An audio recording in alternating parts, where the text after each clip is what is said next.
Some crossings never close, even when they're supposed to. I'm Marcus Rivera, and I've worked border security at Otay Mesa for 8 years. The night shift teaches you that the border never truly sleeps.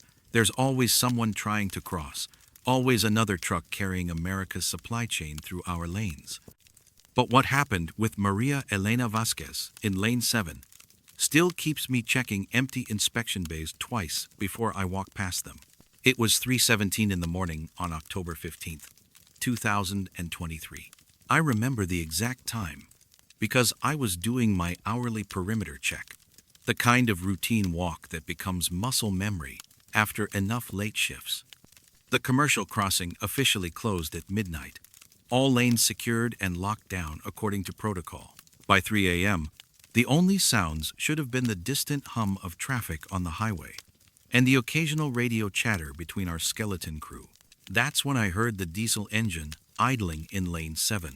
I'd walked past that same lane 20 minutes earlier during my previous round.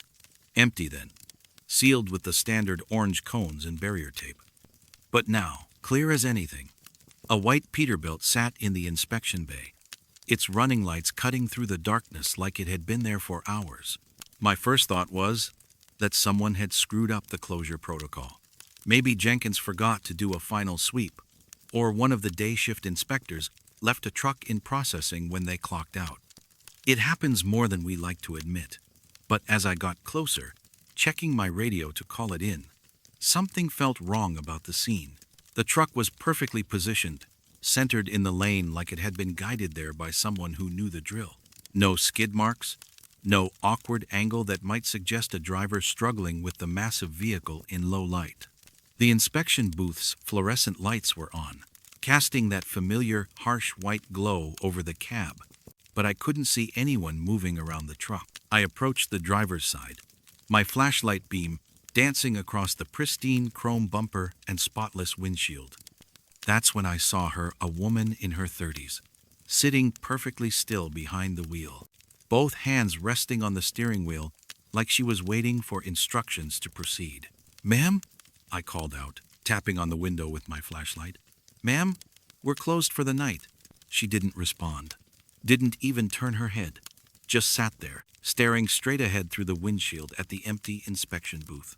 I tried the door handle, locked. All the windows were up, the air conditioning running, and I could hear the steady rumble of the engine beneath everything else. Through the glass, I could see her lips moving slightly, like she was talking to someone, but there was no one else in the cab. That's when I noticed the coffee cup in the center console, steam still rising from it in thin, lazy spirals. I radioed for backup and started walking around the truck, looking for any sign of how it had gotten past our security. The rear doors of the trailer were sealed with intact customs tape, bearing official stamps from earlier that day. According to the manifest visible through the cab window, Maria Elena Vasquez was hauling a load of pharmaceuticals from a distributor in Tijuana to a medical facility in San Diego. Routine cargo, routine route, routine paperwork. But when Supervisor Chen arrived 10 minutes later with the override keys, we discovered something that still doesn't make sense. Our computer systems showed no record of Maria's truck entering the crossing that night. No scan of her transponder, no logged interaction with any border agent, no entry in the system at all. According to every database we checked, Maria Elena Vasquez and her truck simply did not exist in our facility. "Check the cameras," Chen ordered, and we huddled around the security monitor in the booth, scrolling back through the night's footage. There, at 2:53 a.m., the camera showed Lane 7 completely empty. At 2:54 a.m., the truck was there, engine running, driver in position. No transition, no moment of arrival. One frame empty, the next frame occupied, like someone had spliced two different pieces of film together. We watched Maria's face in the cab through the timestamp progression. For 24 minutes of recorded footage, she never moved, never shifted position, never reached for her coffee, never looked anywhere but straight ahead. Her lips continued that slight movement, but the audio pickups caught nothing but engine noise and the steady hum of air conditioning. When we finally got the door open using the master override, the smell hit me first. Not the usual truck cab mixture of diesel, coffee, and road food, but something else. Something like cold air and electric ozone, the way the atmosphere feels right before a thunderstorm. Maria was warm to the touch, her pulse steady, breathing normal. But she didn't respond to our voices, didn't react when we checked her pupils with a flashlight, didn't acknowledge our presence at all. Her eyes were open, clear, and completely vacant, like she was looking at something infinitely far away. The coffee was still hot enough to burn my finger when I accidentally brushed the cup. Her logbook lay open on the passenger seat, the last entry timed at 6:30 p.m. over 8 hours earlier. But the pen was still in her right hand, and when Chen carefully lifted it away, the ink left a wet mark on her palm. EMTs arrived and managed to get Maria onto a gurney, but she maintained that same fixed stare, that same subtle movement of her lips. As they loaded her into the ambulance, I heard one of the paramedics radio ahead to the hospital. Patient appears catatonic but stable. Possible exposure to unknown substance. We impounded the truck, of course. Forensics went through every inch of the cab and trailer, looking for signs of what might have happened. They found her cargo exactly as manifested. Temperature logs normal, nothing disturbed. But they also found something in her CB radio that none of us could explain. The radio was tuned to channel 19, standard trucker frequency. When the tech powered it up to check the last communications, voices immediately filled the inspection booth. Truckers calling out mile markers, weather reports, traffic conditions, normal road chatter, except for one detail that made Chen order the radio shut off immediately. Every voice was speaking in perfect synchronization. Dozens of different drivers saying the exact same words at the exact same time. And according to the timestamp on the radio's digital display, all of those transmissions were coming from 3:17 a.m., the exact moment I'd found Maria's truck. I visited Maria twice at the hospital before her family had her transferred to a facility in Arizona. She never regained consciousness in any meaningful way. The doctor said her brain activity was normal, all her physical functions stable, but she remained locked in that distant stare, her lips moving in that same subtle pattern. The last time I saw her, I thought I recognized the rhythm of whatever she was trying to say. It reminded me of something, like a cadence I'd heard before but couldn't quite place. It wasn't until my drive home that I realized what it was.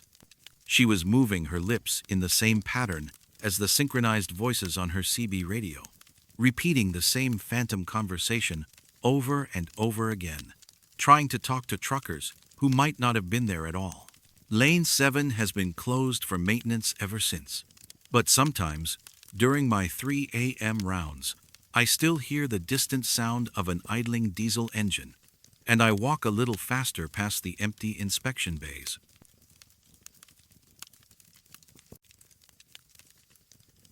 Some roads don't disappear when you tear them up. They just wait for the right driver to find them again. I'm Jenny Walsh, and I've been working dispatch for the Texas Department of Transportation for 14 years. Most of that time has been night shifts, monitoring CB chatter and coordinating with highway patrol units across the endless stretches of asphalt that connect our state. You hear a lot of strange things on those radio frequencies, truckers reporting phantom hitchhikers, lights that follow vehicles for miles, voices calling from empty channels.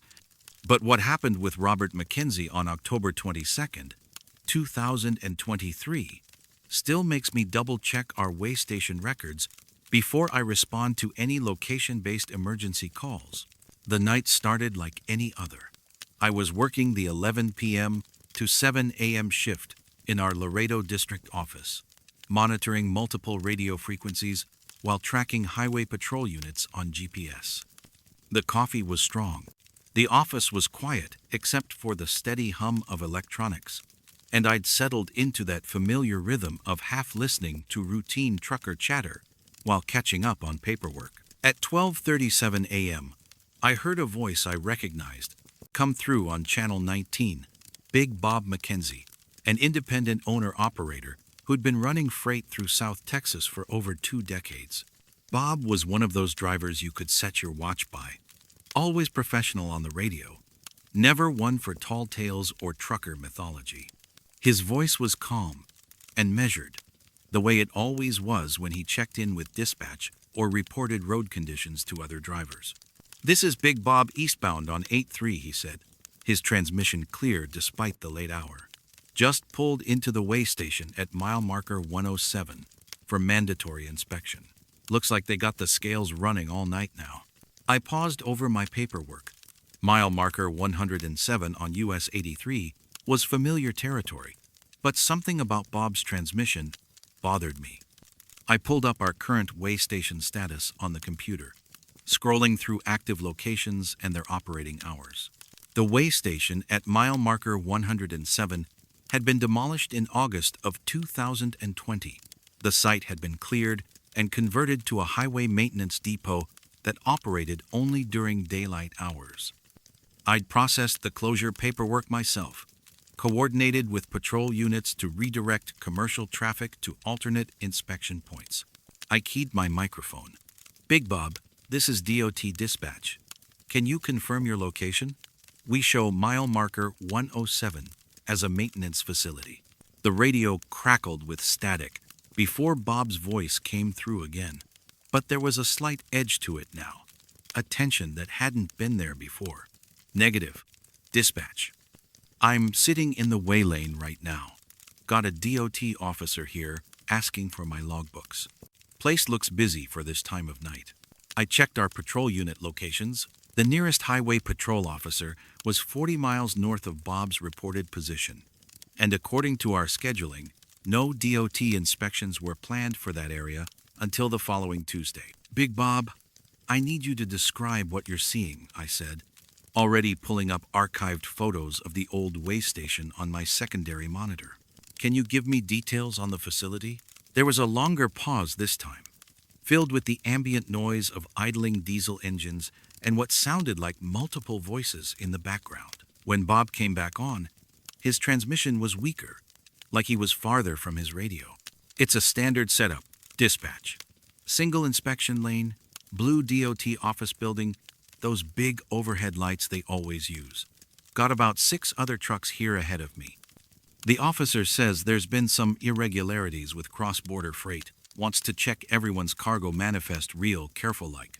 I stared at the archived photos on my screen. The old way station had been exactly as Bob described. Single lane, blue office building, overhead lighting array, but it had been a pile of concrete rubble for 3 years. "Bob, I need you to give me your exact GPS coordinates," I said, trying to keep my voice steady. "We're showing some system errors on our end." The radio went quiet for almost a full minute. When Bob's voice returned, it sounded strained, like he was speaking through clenched teeth. "Dispatch, my GPS unit is acting up, showing coordinates that don't make sense. And this DOT officer, he's asking some strange questions about my route. Wants to know about roads I've never heard of." I was already on the phone with Highway Patrol, requesting units to Bob's last known location when his next transmission came through. This time, the background noise was gone, replaced by an odd acoustic quality, like he was speaking in an empty building. "Dispatch, something's not right here. The other trucks, I walked around to talk to the drivers, but all the cabs are empty. Engines running, lights on, but nobody home. And this inspection is taking way too long." The officer keeps writing in a logbook, but every time I try to read what he's putting down, the letters seem to move around. I had 3 patrol units racing toward Bob's reported location now, but their GPS showed them approaching empty highway with no structures, no vehicles, nothing but asphalt and scrubland. "Big Bob, I need you to get back in your truck and proceed to mile marker 93, I said. "We have units en route to your location." The radio went dead. For the next hour, we had every available unit searching a 50-mile stretch of US 83. They found no trace of Bob's truck, no way station, no sign that any commercial vehicles had even used that section of highway recently. The asphalt was unmarked, the shoulders showed no tire tracks, and the abandoned maintenance depot at mile marker 107 was exactly as it had been for 3 years, a fenced lot with concrete foundations and nothing else. At 3:45 a.m., we got a call from the active way station at mile marker 67, 40 miles south of Bob's last reported position. A state inspector had found Bob's truck parked perfectly in the inspection lane, engine running, driver nowhere to be found. The cab was locked, the air conditioning was on, and Bob's coffee was still warm in the cup holder. When we got the truck open, Bob was slumped over his steering wheel, unconscious but breathing. His logbook lay open on the passenger seat, filled with entries documenting a route that was impossible to follow. According to the handwritten records, he'd driven through terrain that didn't exist, stopped at facilities that had been demolished, and covered distances that would have required driving through solid rock formations. The most disturbing entry was the last one, timed at 3:17 a.m. Inspection complete. Officer says to proceed to actual way station. Says the roads will make sense again soon. Bob never regained consciousness. The doctors said he was in a catatonic state, his brain showing normal activity, but no response to external stimuli. His family kept vigil for 6 weeks before making the decision to transfer him to a long-term care facility. I visited him once before the transfer. He was sitting in his hospital bed, staring straight ahead, with that same distant expression I'd seen in other patients who'd experienced severe trauma. But as I was leaving, I could have sworn I heard him whisper something under his breath. It sounded like he was giving his location to a dispatcher who wasn't there, reporting his arrival at a way station that couldn't exist.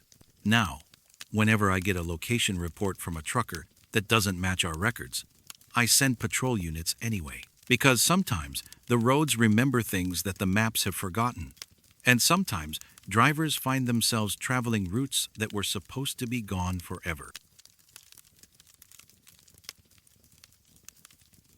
Dead men don't usually carry current identification, but the paperwork always checks out anyway.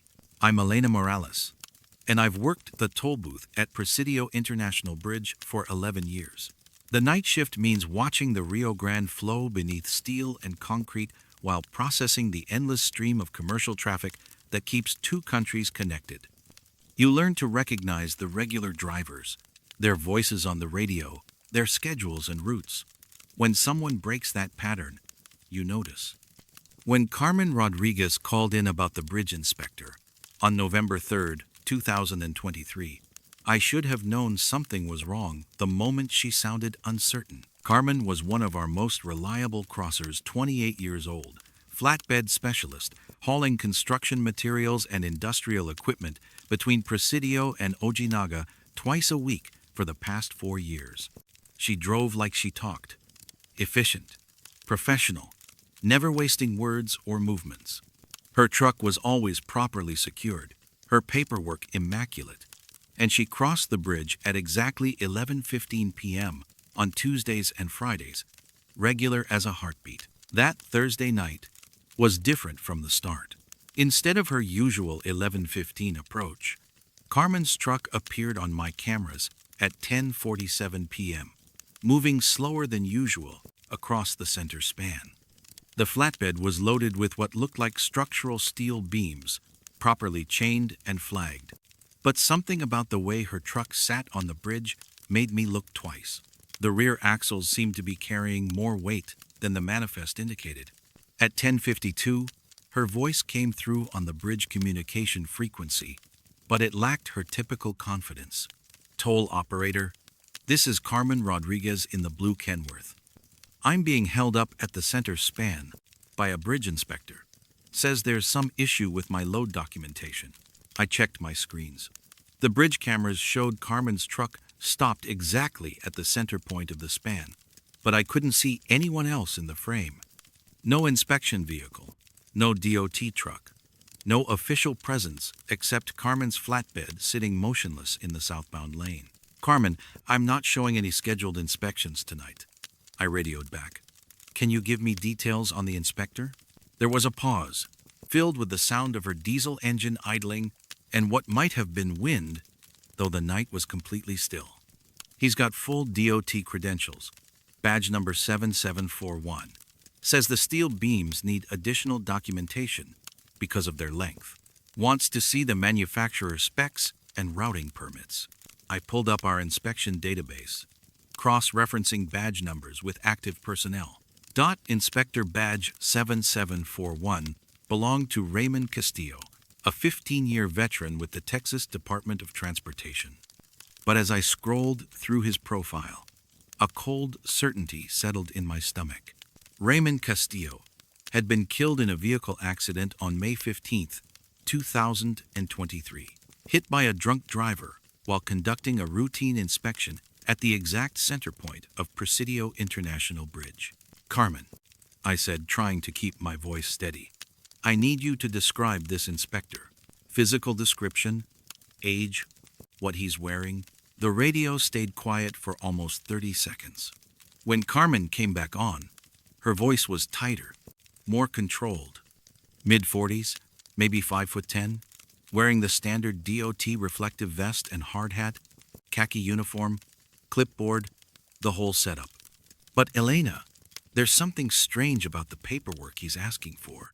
He wants documentation for routes that don't exist, permits for bridges that aren't on my manifest." I was already on the phone with Highway Patrol when Carmen transmitted again, and this time I could hear something in the background, not wind, but something like voices, multiple people talking in low tones that the radio couldn't quite pick up clearly. "The inspector says there's been problems with loads like mine," Carmen continued. "Says there was an accident here a few months back. Someone got killed because they didn't have proper documentation. He keeps talking about how dangerous it is to cross without the right permits." My hands were shaking as I pulled up the incident report from May 15th. Raymond Castillo had been conducting an inspection of an overweight flatbed carrying structural steel when a pickup truck crossed the center line and crushed him against the bridge railing. The impact had been so severe that pieces of his clipboard and documentation were never recovered from the Rio Grande. "Carmen, I need you to get back in your truck right now," I said. "Highway Patrol is en route." The radio crackled with static. Then Carmen's voice came through one more time, but it sounded distant, like she was speaking from much farther away than the center of the bridge. "Elena, he's showing me photos of the accident. Says he wants to make sure the same thing doesn't happen again. But the photos, they show my truck. My exact truck with my load. But in the pictures, it's all twisted up and the transmission cut to static." I watched my monitors as Highway Patrol units approached from both sides of the bridge, their emergency lights cutting through the darkness. But when they reached the center span, they found only Carmen's truck, engine running, hazard lights flashing, completely empty. The driver's door was open, swaying slightly in a breeze that didn't exist anywhere else. Carmen's clipboard was on the ground beside the truck, her inspection documents scattered across the asphalt. But mixed in with her legitimate paperwork were other forms, permits for routes that had been closed for decades, documentation for bridges that had been demolished, and inspection reports dated 6 months in the future. When the investigators processed the scene, they found something that still makes me check the personnel database twice before I respond to any inspection calls. Carmen's final logbook entry was written in handwriting that didn't match hers, using a pen that forensics later determined hadn't been manufactured in over 20 years. The entry read, "Inspection complete. Load cleared for crossing. Inspector Castillo recommends extra caution at center span due to previous accident involving similar cargo. All documentation properly filed." It was signed with Raymond Castillo's badge number and dated May 15th, 2023, the day he died. Carmen Rodriguez was never found. Her truck was towed off the bridge, and her company filed the appropriate missing person reports, but no trace of her was ever discovered. The steel beams she'd been hauling were examined and found to be exactly what her manifest stated. Nothing unusual or dangerous about them. But sometimes, during my midnight rounds, I see a figure standing at the center point of the bridge, clipboard in hand, examining loads that passed through hours earlier.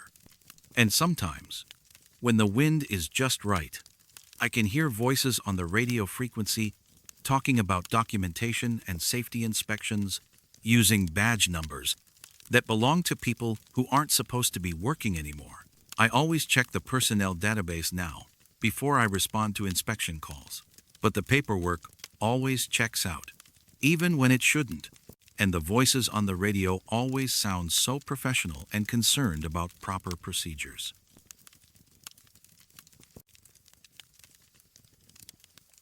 Sometimes the most detailed conversations happen with people who were never really there. I'm Patricia Huang, and I've been supervising border security operations at Peace Arch Crossing for 9 years. The night shift teaches you to notice patterns, the regular flow of commercial traffic, the rhythm of inspections, the way experienced drivers navigate our procedures with practiced efficiency. When that rhythm breaks, when a routine crossing stretches beyond normal parameters, that's when you start asking questions. What happened with James Patterson on December 7th, 2023, made me realize that sometimes the answers you find are worse than not knowing at all. Jimmy Patterson was a regular at our crossing, hauling refrigerated goods between Seattle and Vancouver twice a week for the past 12 years. 45 years old, reliable as clockwork, never gave us any trouble. His paperwork was always in order, his loads properly documented, and he had that easy rapport with our customs agents that comes from years of mutual professional respect. When I saw his blue Freightliner sitting in secondary inspection at the start of my shift, I assumed it was routine, random selection, minor paperwork discrepancy, something that would be resolved within an hour or two. That was at 11 p.m. on December 6th. By 7 a.m. the next morning, Jimmy's truck was still sitting in the same spot, refrigeration unit humming steadily, but no one seemed to know what was taking so long. The day shift supervisor, Angela Torres, mentioned it during our handoff briefing, noting that Agent Morrison had been processing Patterson's load for an unusually long time, but hadn't filed any incident reports or requested additional personnel. The problem was, we didn't have an Agent Morrison on duty that night. I pulled up our staffing roster, cross-referencing with the security logs and timesheets. The secondary inspection area had been staffed by Agent Kelly and Agent Yamamoto during the overnight shift, both of whom had processed multiple vehicles and filed their reports according to standard procedure. But there was no record of anyone named Morrison being involved with Jimmy Patterson's inspection. When I walked over to the secondary inspection bay, I found Jimmy sitting in his cab, engine running, looking relaxed despite having been detained for over 8 hours. He noticed me approaching and rolled down his window with a smile. "Morning, Supervisor Huang," he said, his voice showing no signs of frustration or fatigue. "Agent Morrison says we're just about wrapped up here. Had to verify some documentation with the Canadian side, but everything looks good now." I looked around the inspection area. Jimmy's truck was positioned correctly in the bay, his hazard lights flashing as required, but there was no customs agent anywhere in sight. No inspection vehicle, no paperwork station set up, no signs of an active customs examination.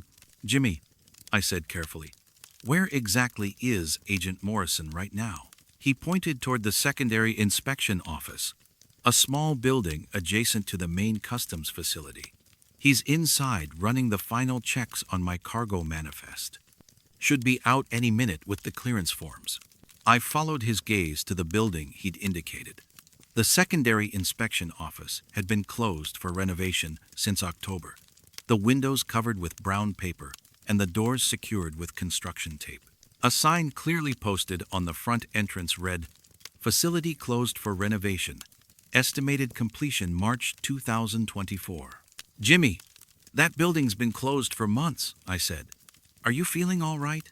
Maybe you should step out of the cab for a minute." He gave me a confused look, then glanced back toward the closed building. For just a moment, I saw uncertainty flicker across his face, but then he shook his head and smiled again. "No, No, Supervisor. Agent Morrison just went in there about 10 minutes ago. Said he needed to access some computer system they don't have in the main office. Real thorough guy. Been explaining all the new regulations they've implemented for refrigerated goods. I was reaching for my radio to call medical when Jimmy's expression changed. He was looking past me, toward the closed building, and his face lit up with recognition. There he is now, Jimmy said, opening his cab door. Agent Morrison's got the paperwork ready. I turned to look where Jimmy was pointing.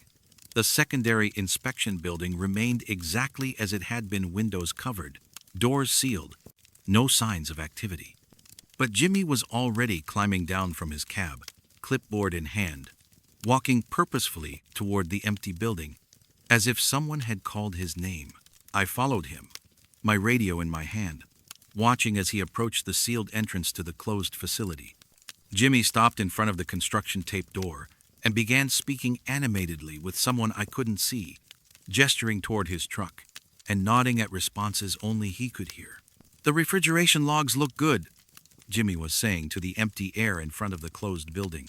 Temperature stayed consistent throughout the trip, just like you wanted to verify. And here's the updated manifest, with the lot numbers you requested. He held out his clipboard, extending it toward nothing, then waited as if someone was reviewing the documents. After a moment, he nodded and pulled the clipboard back, making notes with his pen. That makes sense about the Canadian import codes, he continued. I'll make sure to include those on future runs. Really appreciate you taking the time to walk me through the new procedures. I keyed my radio and called for medical assistance, but kept watching Jimmy's one-sided conversation with growing unease. He was responding to questions, laughing at comments, even stepping aside occasionally as if making room for someone to walk past him. The interaction looked completely normal, except for the fact that he was alone in front of a building that had been sealed shut for 2 months.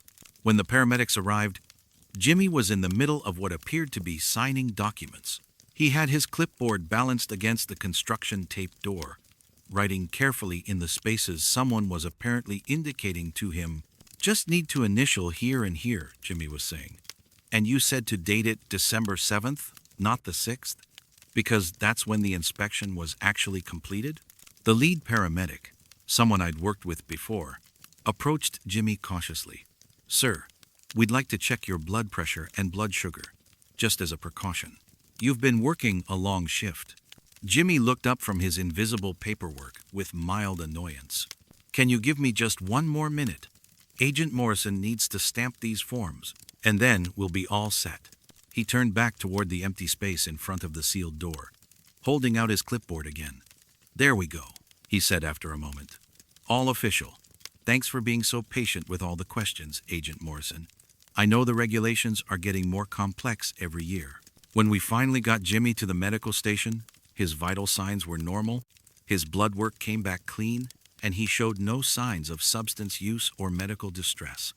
But he maintained, with absolute certainty, that he had spent the past 18 hours completing a thorough customs inspection with Agent Morrison, a man who didn't exist in any of our databases.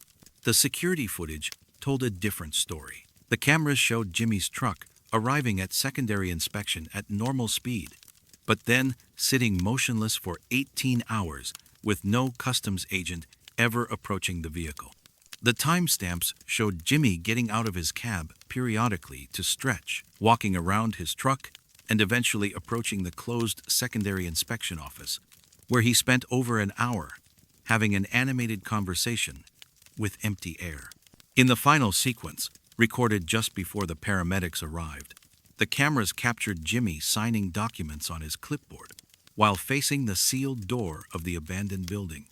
But when we examined his clipboard afterward, the papers were blank, except for his signature, dated December 7th, 2023, with a stamp impression that matched no official seal in our possession. Jimmy was cleared medically and released, but his company quietly transferred him to local routes that didn't require border crossings. He never talked about what happened during those 18 hours, and when asked directly about Agent Morrison, he would get a confused look and change the subject. I've reviewed that security footage dozens of times, trying to understand what I witnessed. But the cameras don't lie. They show a experienced truck driver having detailed professional conversations with someone who wasn't there, following instructions from a customs agent who existed only in his perception, processing paperwork that remained blank even as he filled it out. Sometimes, during quiet moments on the night shift, I find myself glancing toward that sealed secondary inspection office, wondering if there are procedures being followed and regulations being enforced in spaces that officially don't exist anymore. Some voices on the radio know roads that don't exist anymore, but they remember exactly where they used to lead. I'm Diane Foster, and I've been handling communications for Border Patrol's Columbus sector for 13 years. The overnight shift means monitoring multiple radio frequencies while coordinating search and rescue operations across some of the most remote terrain along the U.S.-Mexico border. You learn to distinguish between legitimate emergency calls and the phantom transmissions that bounce off the desert mountains at strange hours. When Miguel Santos started reporting his situation on January 19, 2024, I thought I was dealing with a simple case of radio interference, until I realized the voice he was following existed only in channels that weren't supposed to be active. Miguel was a veteran long-haul trucker who'd been crossing at Columbus for over 15 years, hauling automotive parts between El Paso and manufacturing facilities in Chihuahua. 37 years old, married with 2 kids, the kind of reliable driver who never gave us trouble and always followed proper procedures. He crossed through our port of entry twice a week, usually in the early morning hours when commercial traffic was light and processing moved quickly. That Thursday morning, Miguel's crossing had gone smoothly. Routine inspection, clean paperwork, no delays. I'd processed his departure notification at 4:30 a.m. and expected him to reach his destination in Chihuahua by noon. The first sign of trouble came at 8:15 a.m., when Miguel's voice crackled through on our emergency frequency, calm but with an undertone of confusion I'd never heard from him before. Border Patrol Dispatch. This is Miguel Santos in Unit 77 Alpha, he said, using the identification number we'd assigned to his truck. I'm following your reroute instructions, but my GPS isn't showing these roads. Can you confirm I'm on the right path? I checked our communications log. We hadn't issued any reroute instructions to Miguel or any other commercial vehicle that morning. Weather was clear. No construction delays. No reason to direct anyone off the main highway corridor. Miguel, this is dispatch. We show no reroute orders for your unit. What's your current location? There was a pause filled with road noise and what sounded like the crunch of gravel under tires. Dispatch, your colleague already confirmed the route change about an hour ago. Said there was security activity on the main highway and I needed to take alternate roads. I'm currently on what he called Forest Service Road 47, heading southeast through some pretty rough terrain. I pulled up our topographical maps, searching for Forest Service Road 47 in Miguel's area. The designation existed on older maps, but that particular road had been closed permanently after the Esperanza mine collapse in 1987. The entire area had been declared unstable, with warning signs posted and barriers installed to prevent access. Miguel, I need you to stop your vehicle immediately, I said, already signaling for backup units. Forest Service Road 47 has been closed for over 30 years. There's no safe passage through that area. The radio went quiet for almost a minute before Miguel responded, and when his voice came back, it carried a note of uncertainty that made my stomach tighten. Dispatch, I'm looking at my CB radio right now.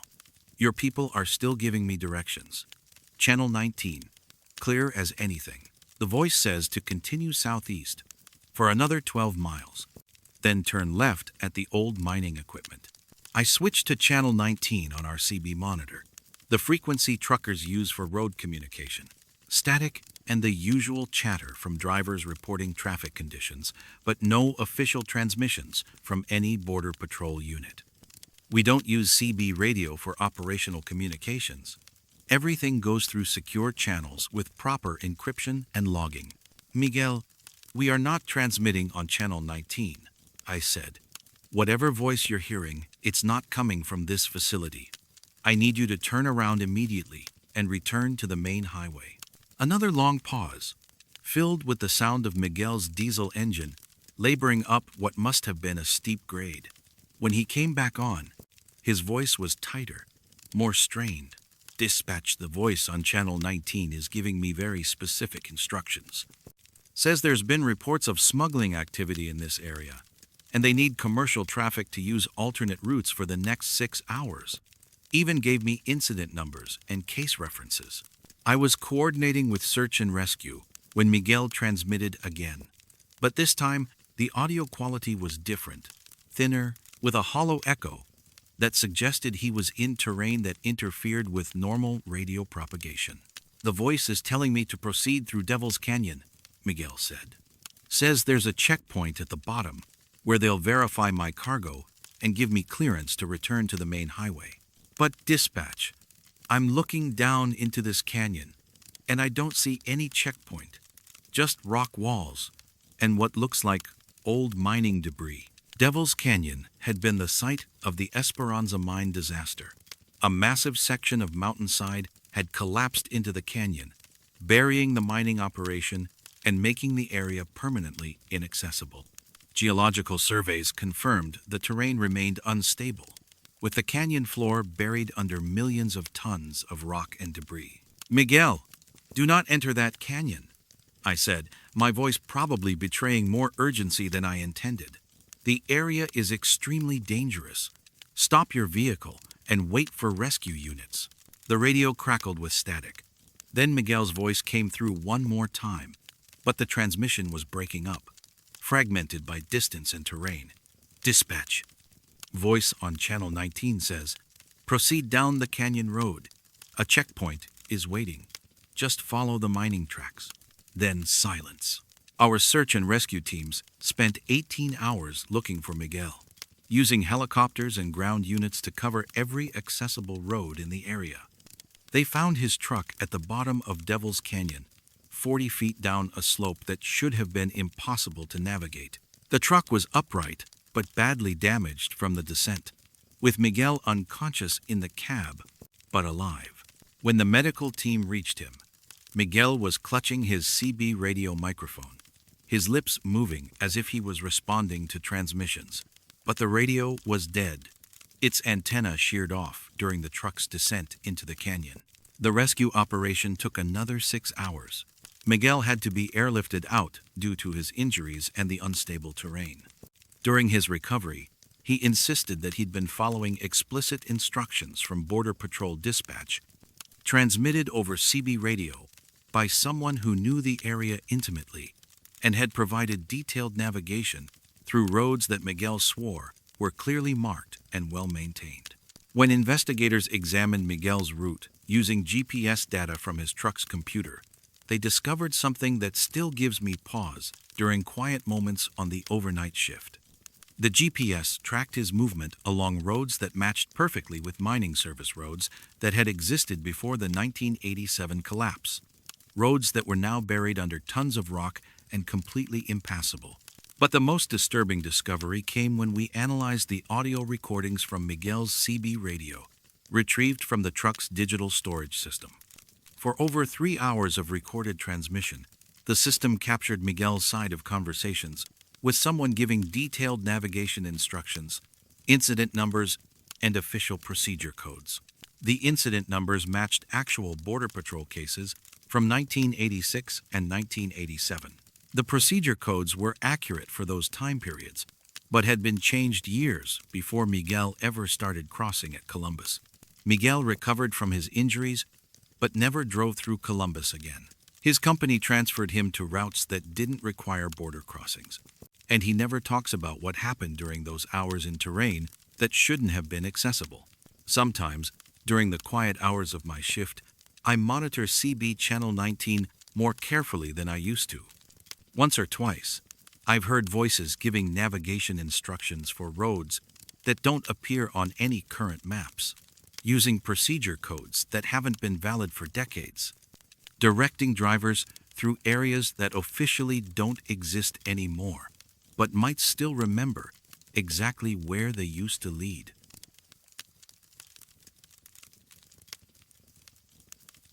Time doesn't always move at the same speed in every inspection bay, but the paperwork never reflects the difference.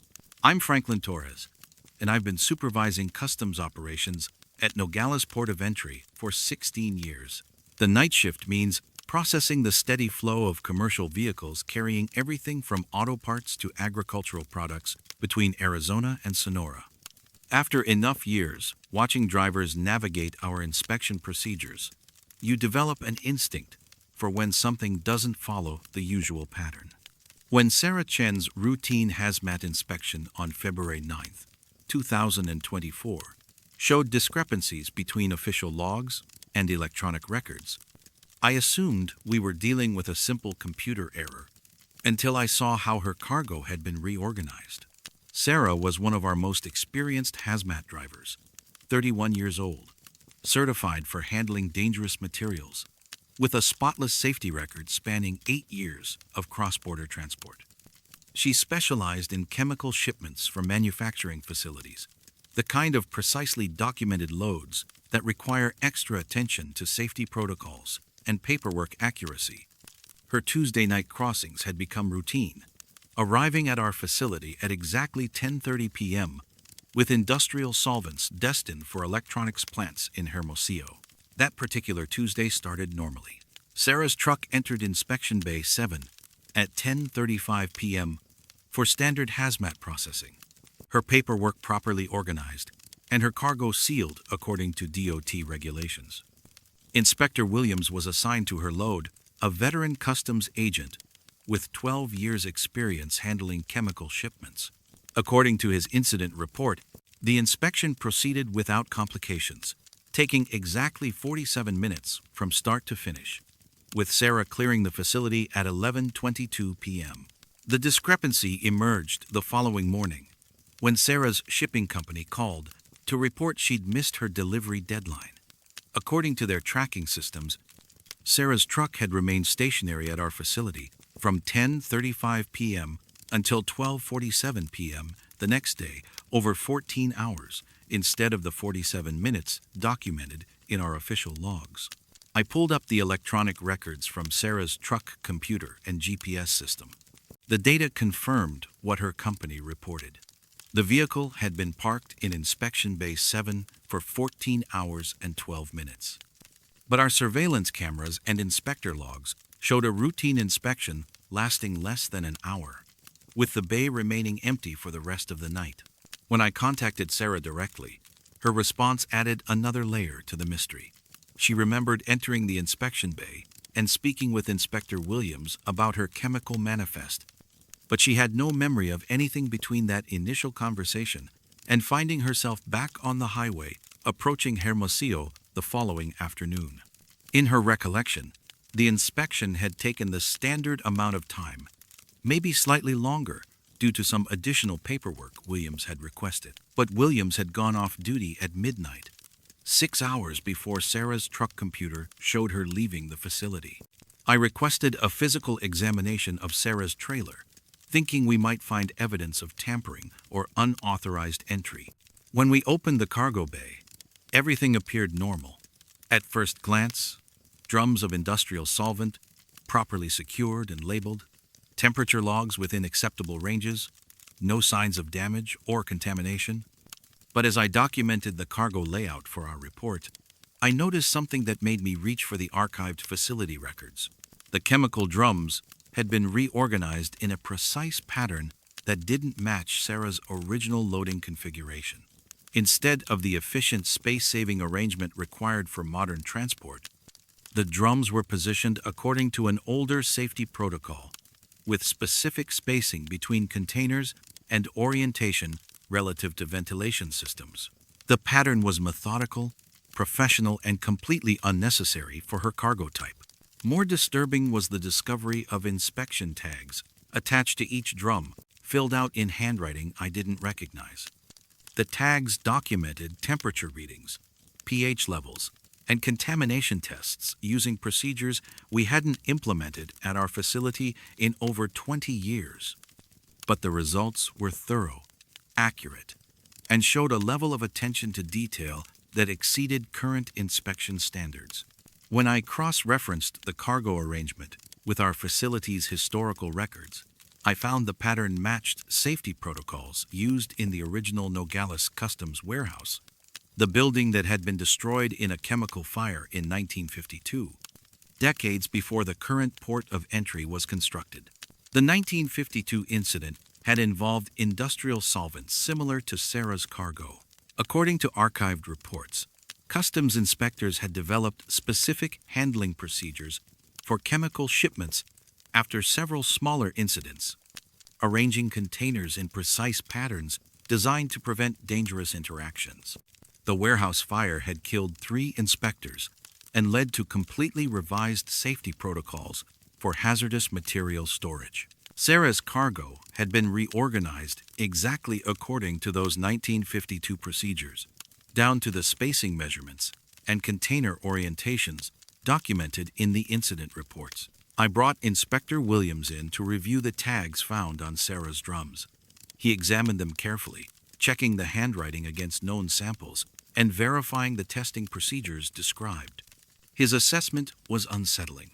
The inspection work was professional quality, more thorough than current standards required, but completed using methods that had been discontinued before Williams joined the Customs Service. Whoever did this inspection knew their business, Williams told me, but they were following protocols we stopped using in the 70s, and this handwriting doesn't match anyone currently assigned to hazmat inspection. We sent copies of the inspection tags to the regional office for analysis. The handwriting was compared against personnel records going back 30 years, but no matches were found among current or recent employees. The chemical analysis procedures described on the tags were accurate but outdated, using equipment designations for testing devices that were no longer in service. When the complete report came back 2 weeks later, it included a detail that made me file the case in our unsolved incidents folder. The handwriting on Sarah's inspection tags matched samples from customs records dated 1951 through 1952 documents signed by Inspector Raymond Gutierrez, one of the 3 men killed in the warehouse fire. Sarah never experienced any side effects from her extended inspection, and her cargo was delivered without incident once we cleared the administrative complications. She continued making her regular runs through our facility, always professional and punctual, but she never mentioned the February 9th incident and seemed to have no memory of the missing 14 hours. Inspector Williams requested a transfer to a different shift 6 months later. During his exit interview, he mentioned having occasional dreams about conducting inspections in a warehouse that looked different from our current facility older, with different lighting and ventilation systems, but somehow familiar. He'd wake up remembering detailed conversations with other inspectors about proper safety procedures for chemical storage, using names he didn't recognize of people he'd never met. I still work the night shift at Nogales, and Inspection Bay 7 continues operating according to normal procedures. But sometimes, when processing hazmat loads, I notice that certain shipments take longer to clear than the official logs indicate.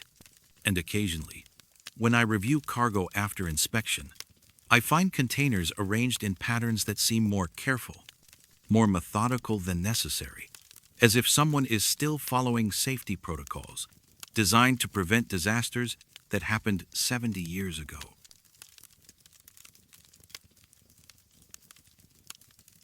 Sometimes paperwork completes itself while you're watching, describing shipments that were never loaded and routes that were never built. I'm Teresa Valdez, and I've been supervising customs documentation at Lukeville Port of Entry for 11 years.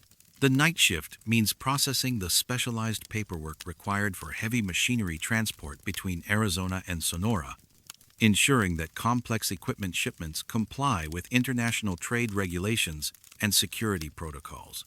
After enough years reviewing the same detailed forms filled out by the same reliable drivers, You develop an eye for inconsistencies in documentation and the subtle signs that indicate when something doesn't match established procedures. When Mark Stevens's customs declaration began writing itself on September 13th, 2024, I thought I was witnessing an elaborate fraud until I realized the handwriting was authentic and the information being recorded described infrastructure that had never existed.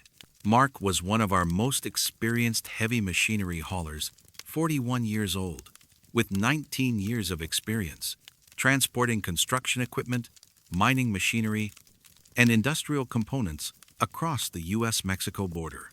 He specialized in oversized loads that required extensive documentation, precise route planning, and coordination with multiple regulatory agencies. His monthly crossings at Lukeville had become routine over the past decade, always carrying legitimate cargo with properly completed customs declarations that reflected his meticulous attention to regulatory requirements. That Thursday evening started with standard procedures. Mark arrived at our facility at 7:20 p.m., hauling a tracked excavator destined for a copper mining operation near Caborca.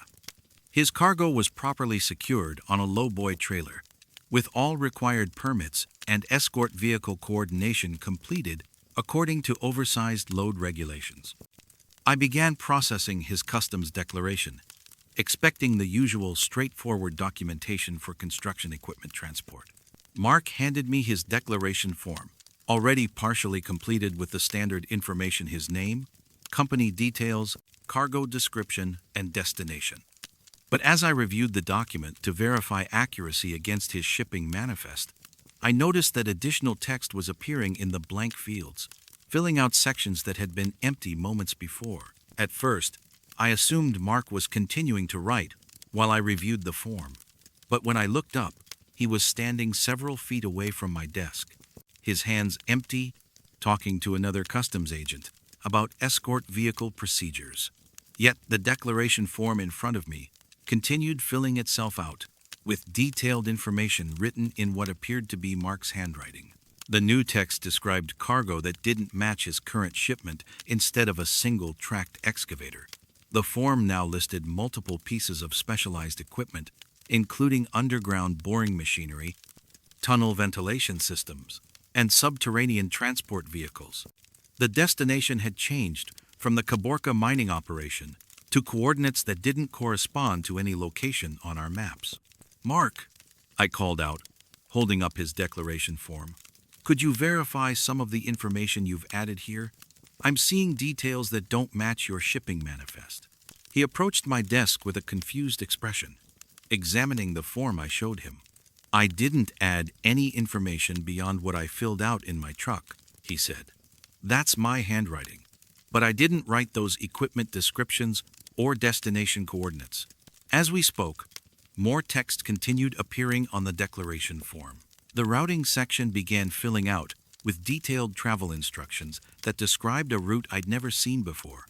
Instead of the standard highway route through Sonoita, the form detailed passage through what it called Subterranean Transit Corridor 7, with references to underground checkpoints and tunnel maintenance stations. "This is my handwriting," Mark said, studying the form more closely. "But I've never seen these route designations. I don't even know what a subterranean transit corridor is. And I've been hauling heavy equipment through this region for almost 20 years. I contacted my supervisor to report the documentation irregularity, but as we waited for additional personnel, Mark's declaration form continued evolving.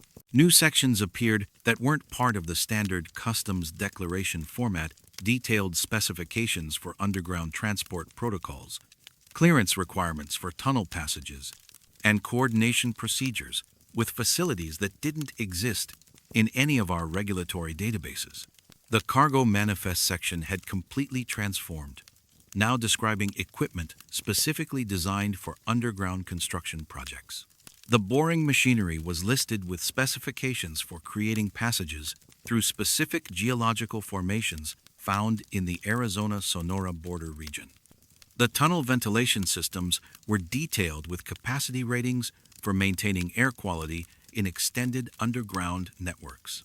These equipment specifications are incredibly detailed, Mark observed, reading over the form that was supposedly in his handwriting. Whoever wrote this knows more about underground construction than I do. But I've never hauled boring equipment, and I wouldn't know how to describe tunnel ventilation specifications. When Supervisor Martinez arrived to review the situation, he found Mark's declaration form had expanded to include supplementary pages that hadn't been part of the original document. The additional pages contained maps showing underground routes between Lukeville and various points in Sonora, with detailed engineering diagrams of tunnel access points and security checkpoints. These maps show infrastructure that doesn't exist, Martinez said, comparing the documentation to our official border facility layouts.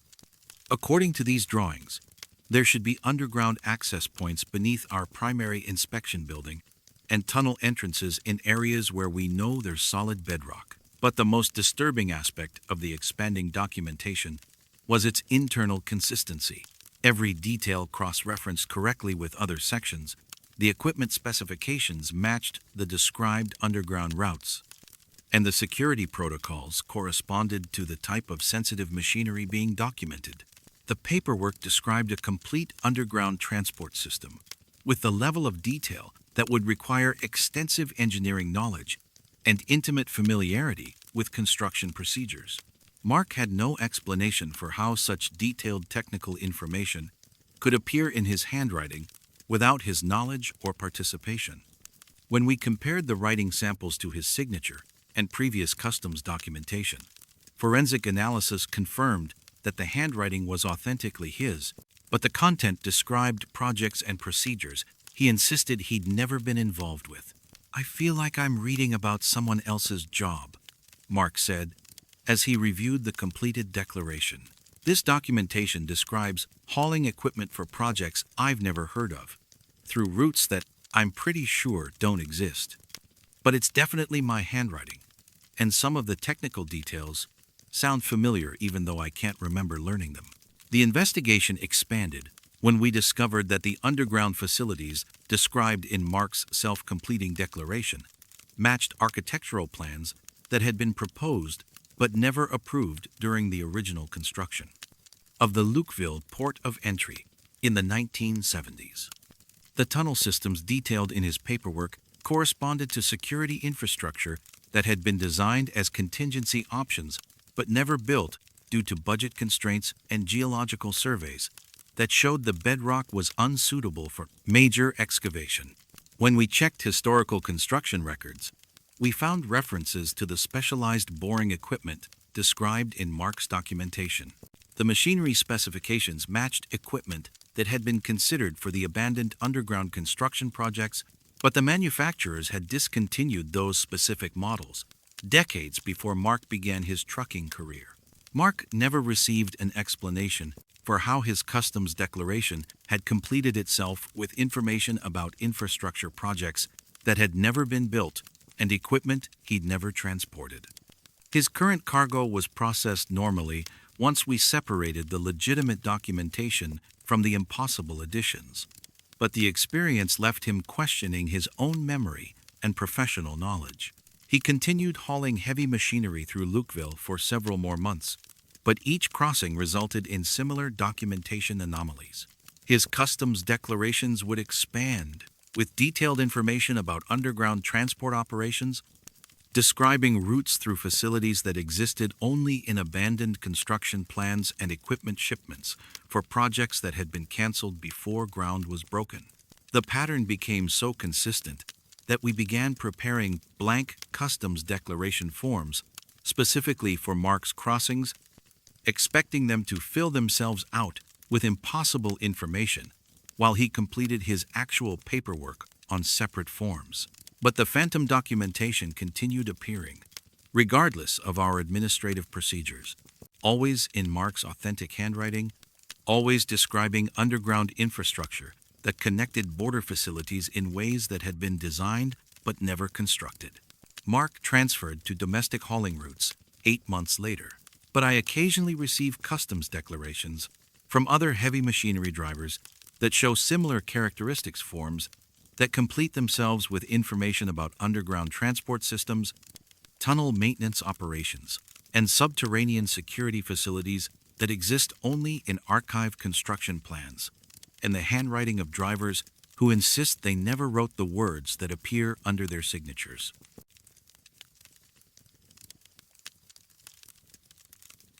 Some receipts are dated for events that haven't happened yet, but the fuel burns just the same. I'm Robert Chen, and I've been working as an EMT for the Imperial County Emergency Medical Services for 10 years.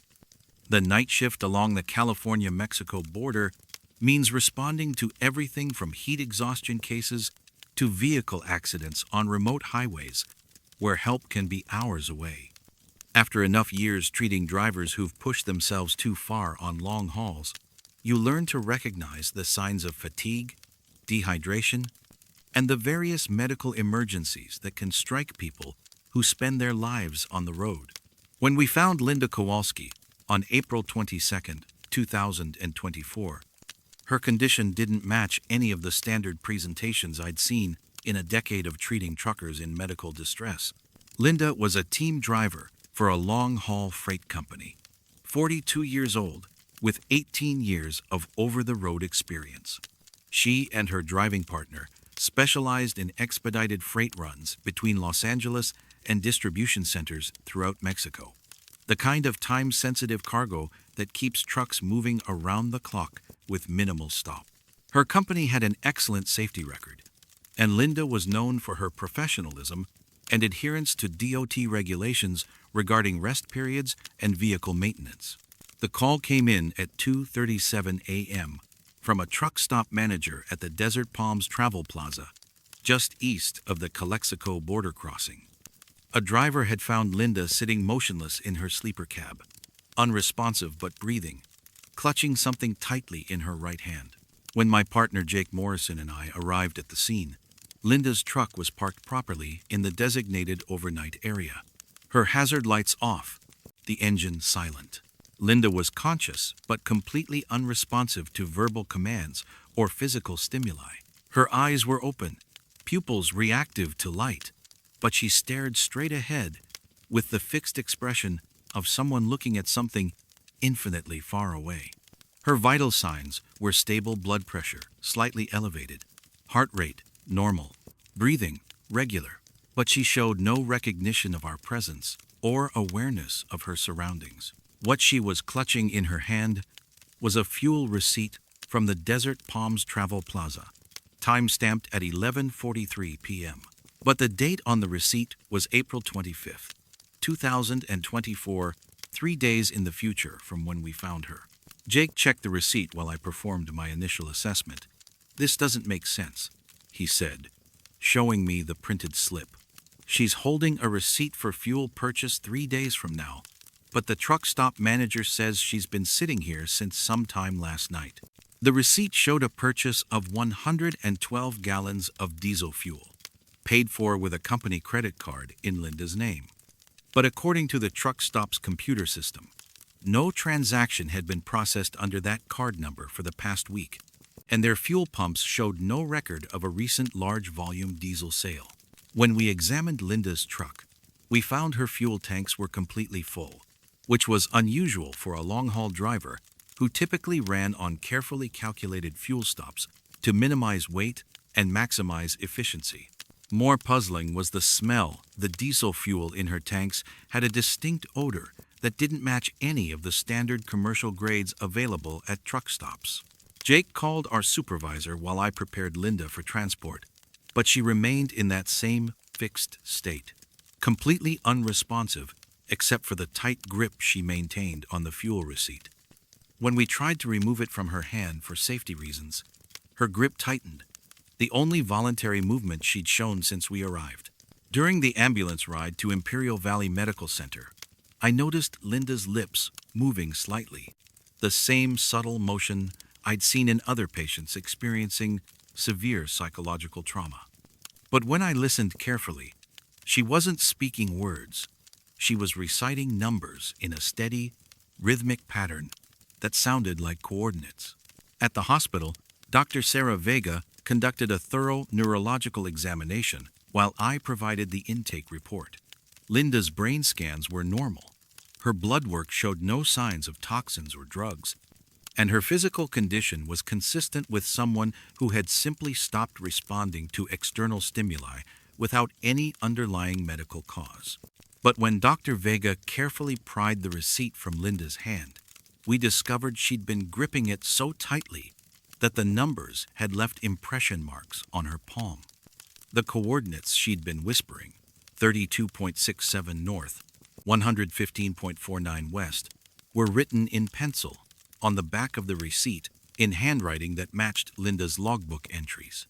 I ran those coordinates through our GPS system out of curiosity. They pointed to a location about 15 miles east of Calexico, in an area of desert that had been undeveloped for decades. When our shift ended, Jake and I decided to drive out there to see if we could find anything that might explain Linda's condition. The coordinates led us to an empty lot, beside a frontage road that had seen better days. The asphalt was cracked and weathered, with concrete foundations visible beneath scrub brush and sand. A historical marker indicated that the site had once been the location of the Mojave Desert Service Station, which had operated from 1948 to 1961 before being demolished to make way for highway expansion that never materialized. But what made us both uncomfortable was the smell, the same distinctive diesel odor we'd noticed in Linda's truck tanks, hanging in the desert air despite the complete absence of any fuel storage or pumping equipment. Jake found the remnants of an old underground fuel tank. The concrete access port still partially visible, despite being buried for over 60 years. When we checked our equipment, both of our radios were picking up intermittent transmissions on trucking frequencies, CB chatter about fuel prices and road conditions, using terminology and route numbers that hadn't been current for decades. The investigation into Linda's case continued for 3 weeks. Her company confirmed that her route hadn't taken her anywhere near the coordinates found on the receipt, and security footage from truck stops along her documented path showed no evidence of her making any fuel purchases in the days before her condition was discovered. But the fuel sample taken from Linda's tanks told a different story. Analysis showed it was a grade of diesel that had been discontinued in 1962, produced by a petroleum company that had gone out of business before Linda was born.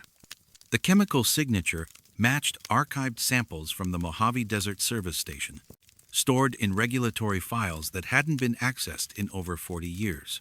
Linda remained in her catatonic state for exactly 72 hours until 11:43 p.m. on April 25th, the exact date and time printed on the receipt she'd been clutching. She recovered consciousness suddenly, with no memory of the 3 days she'd been unresponsive, and no recollection of stopping for fuel or writing coordinates on any receipt. Her truck's fuel tanks were empty when she was discharged from the hospital, despite having been completely full when we found her. The company that had employed her confirmed that their credit card records showed no fuel purchases during the period of her medical emergency, but their accounting department found a billing discrepancy, a charge for diesel fuel from a service station that had been demolished before their company existed. Linda returned to driving, but on local routes that didn't require overnight stops or border crossings. She never mentioned the incident and seemed to have no awareness that anything unusual had happened. Her medical records were filed as an unexplained neurological event with complete recovery. But sometimes, when we respond to calls near the Calexico area, our radios pick up those same intermittent transmissions, truckers discussing fuel stops and road conditions, using outdated route designations, reporting purchases from service stations that haven't existed for generations. And occasionally, when the wind is right, you can still smell diesel fuel in the desert air at coordinates that lead to nothing but empty ground and buried foundations.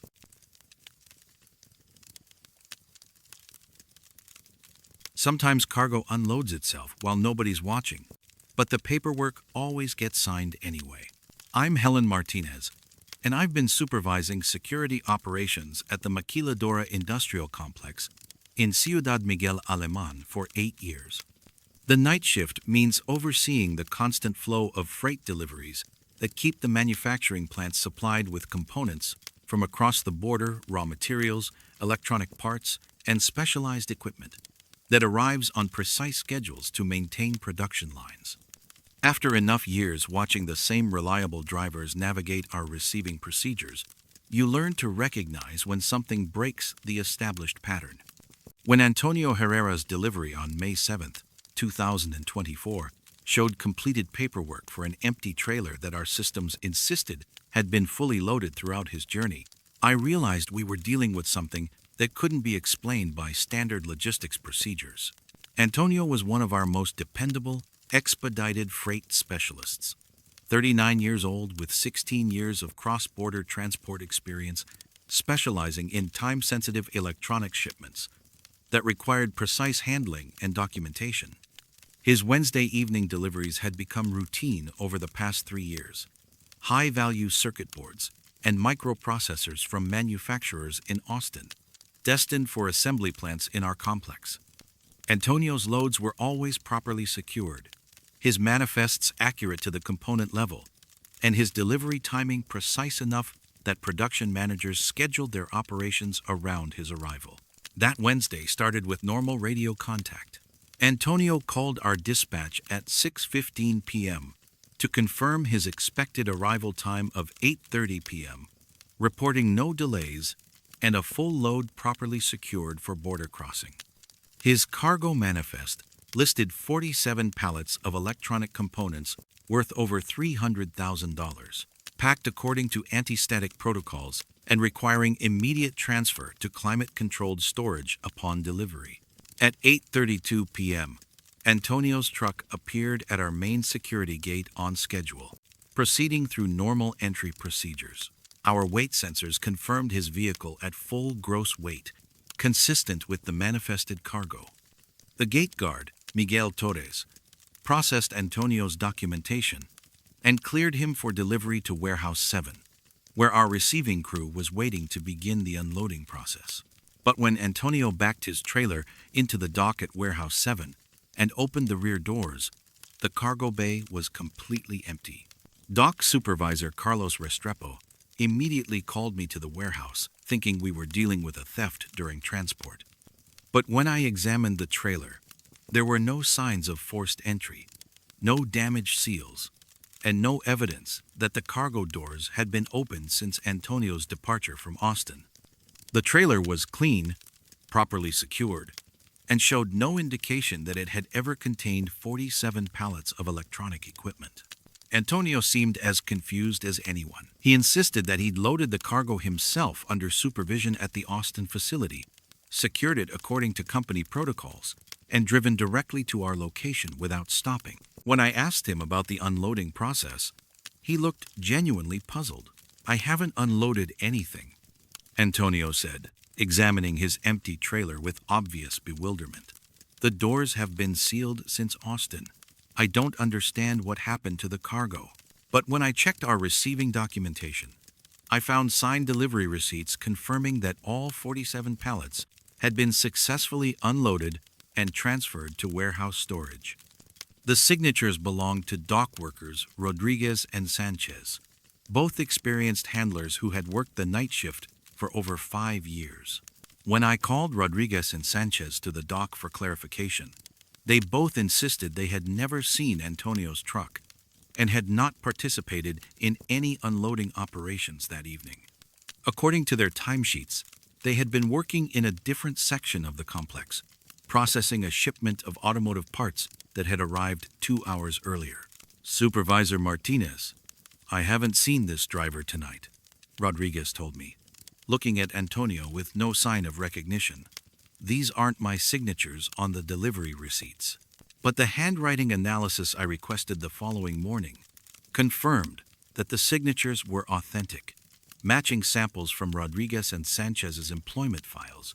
The delivery documentation was complete, professional, and indicated a routine unloading process that had taken exactly 47 minutes, the standard time required for processing 47 pallets of electronic components The security footage added another layer to the mystery. Our cameras showed Antonio's truck arriving at the main gate with the rear axles compressed, indicating a full load. But the footage from Warehouse 7 showed his trailer arriving at the dock already empty, with the rear suspension in the raised position, typical of an unloaded vehicle.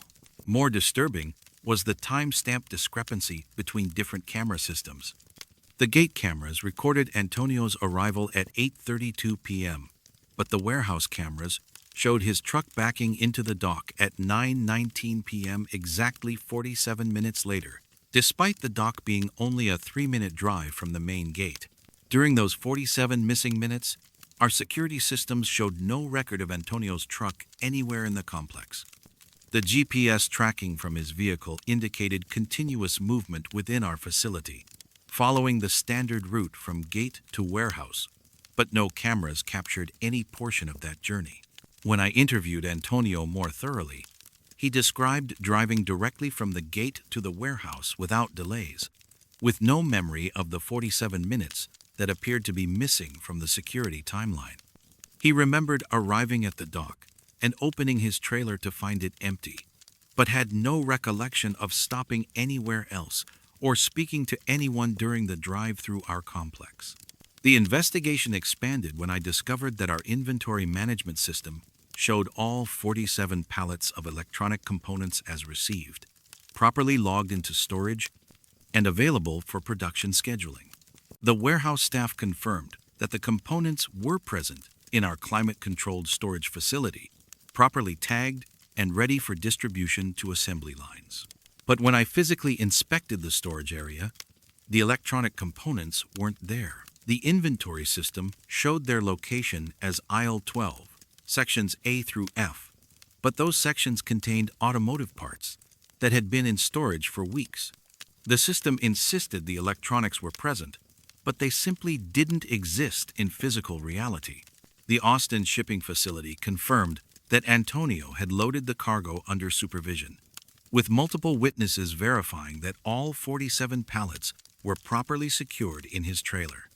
Their security footage showed Antonio departing with a full load, and their weight sensors recorded his truck at maximum gross weight when he left their facility. But the weight station records between Austin and Ciudad Miguel Alemán told an impossible story.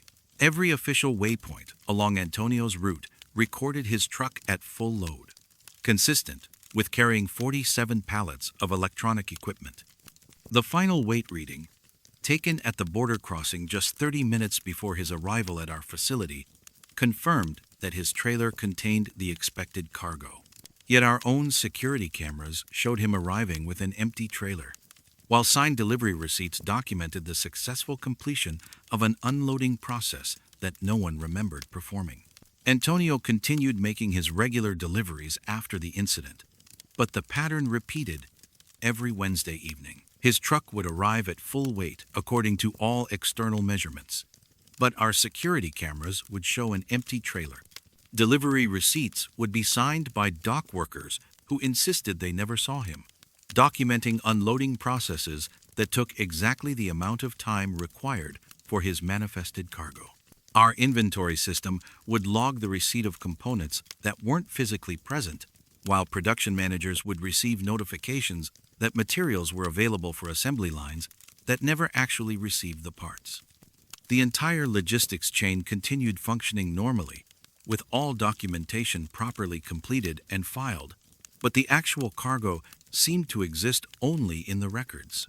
I still supervise security at the Maquiladora Industrial Complex, and Antonio's Wednesday deliveries continue appearing on our schedule. His paperwork is always complete, his delivery receipts properly signed, and our systems show successful completion of all freight transfers. But the cameras keep recording empty trailers arriving at our dock, while dock workers continue signing documents for unloading processes they have no memory of performing. Sometimes I wonder if the cargo is being delivered somewhere else entirely, following routes and procedures that exist parallel to our normal operations, but remain invisible to everyone involved. The paperwork suggests that everything is working exactly as it should, but the empty trailers and missing inventory tell a different story about deliveries that complete themselves while no one is watching.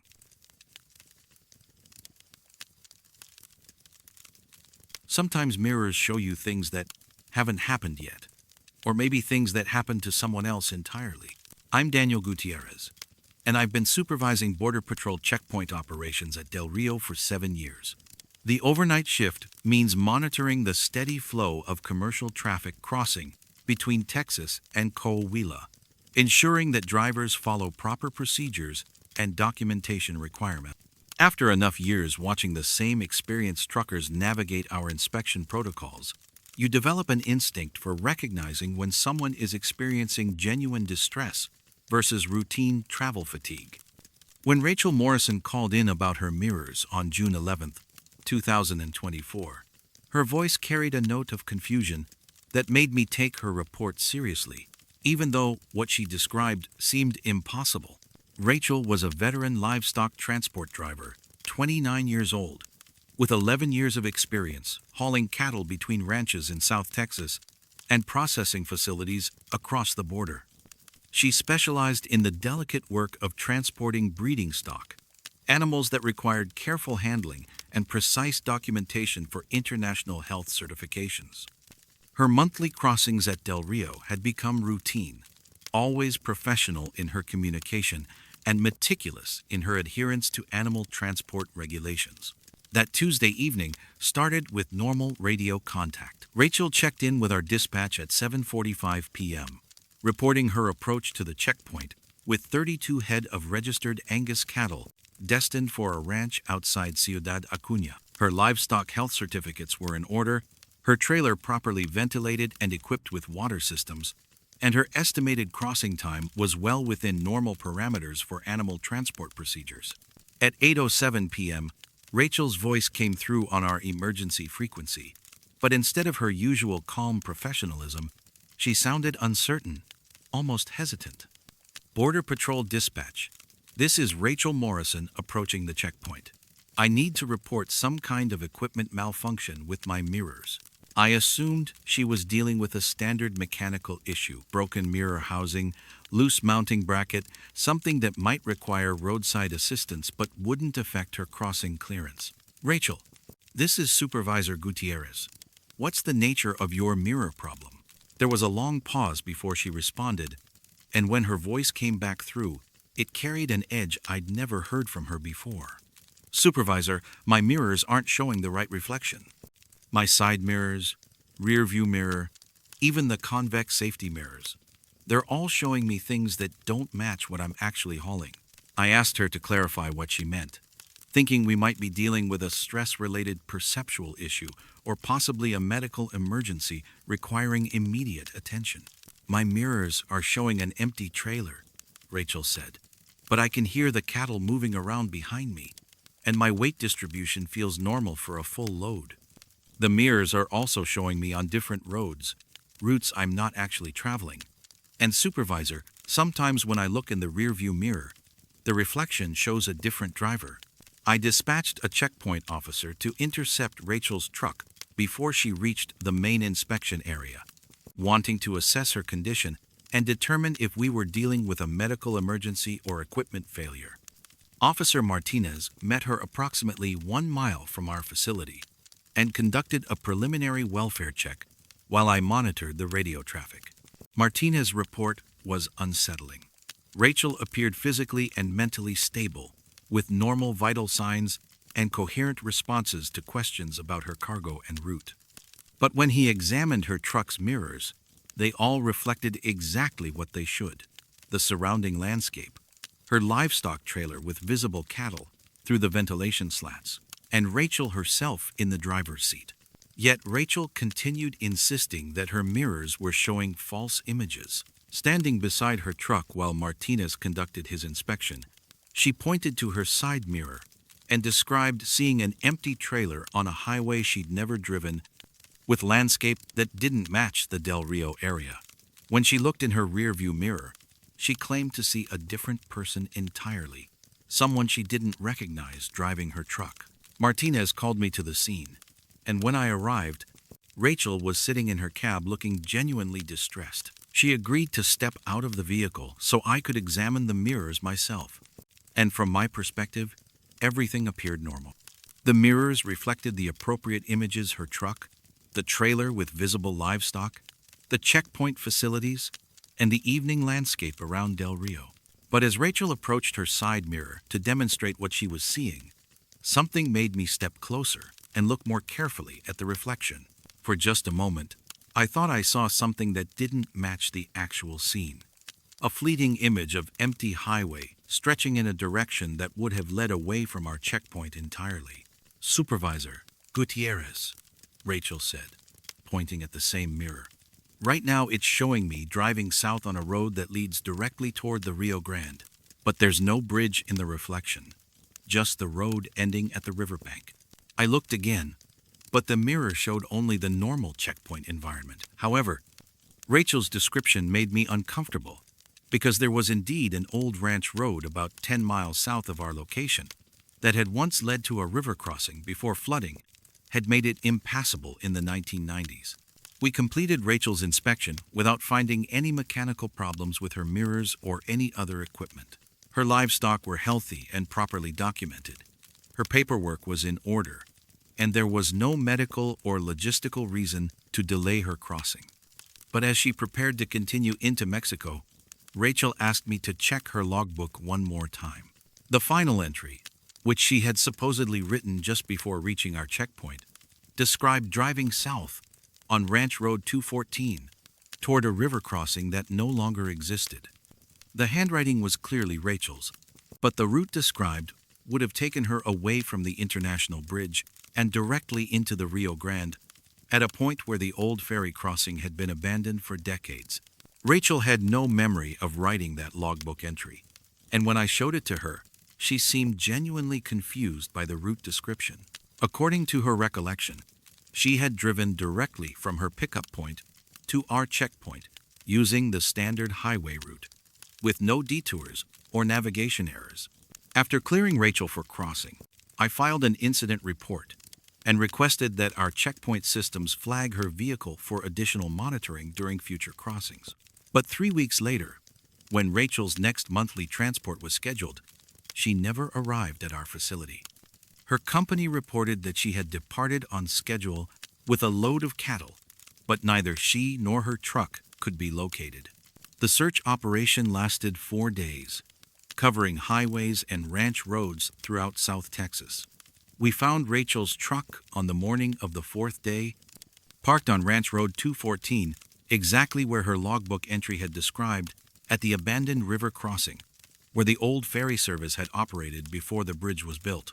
The truck was positioned as if Rachel had been attempting to drive directly into the Rio Grande.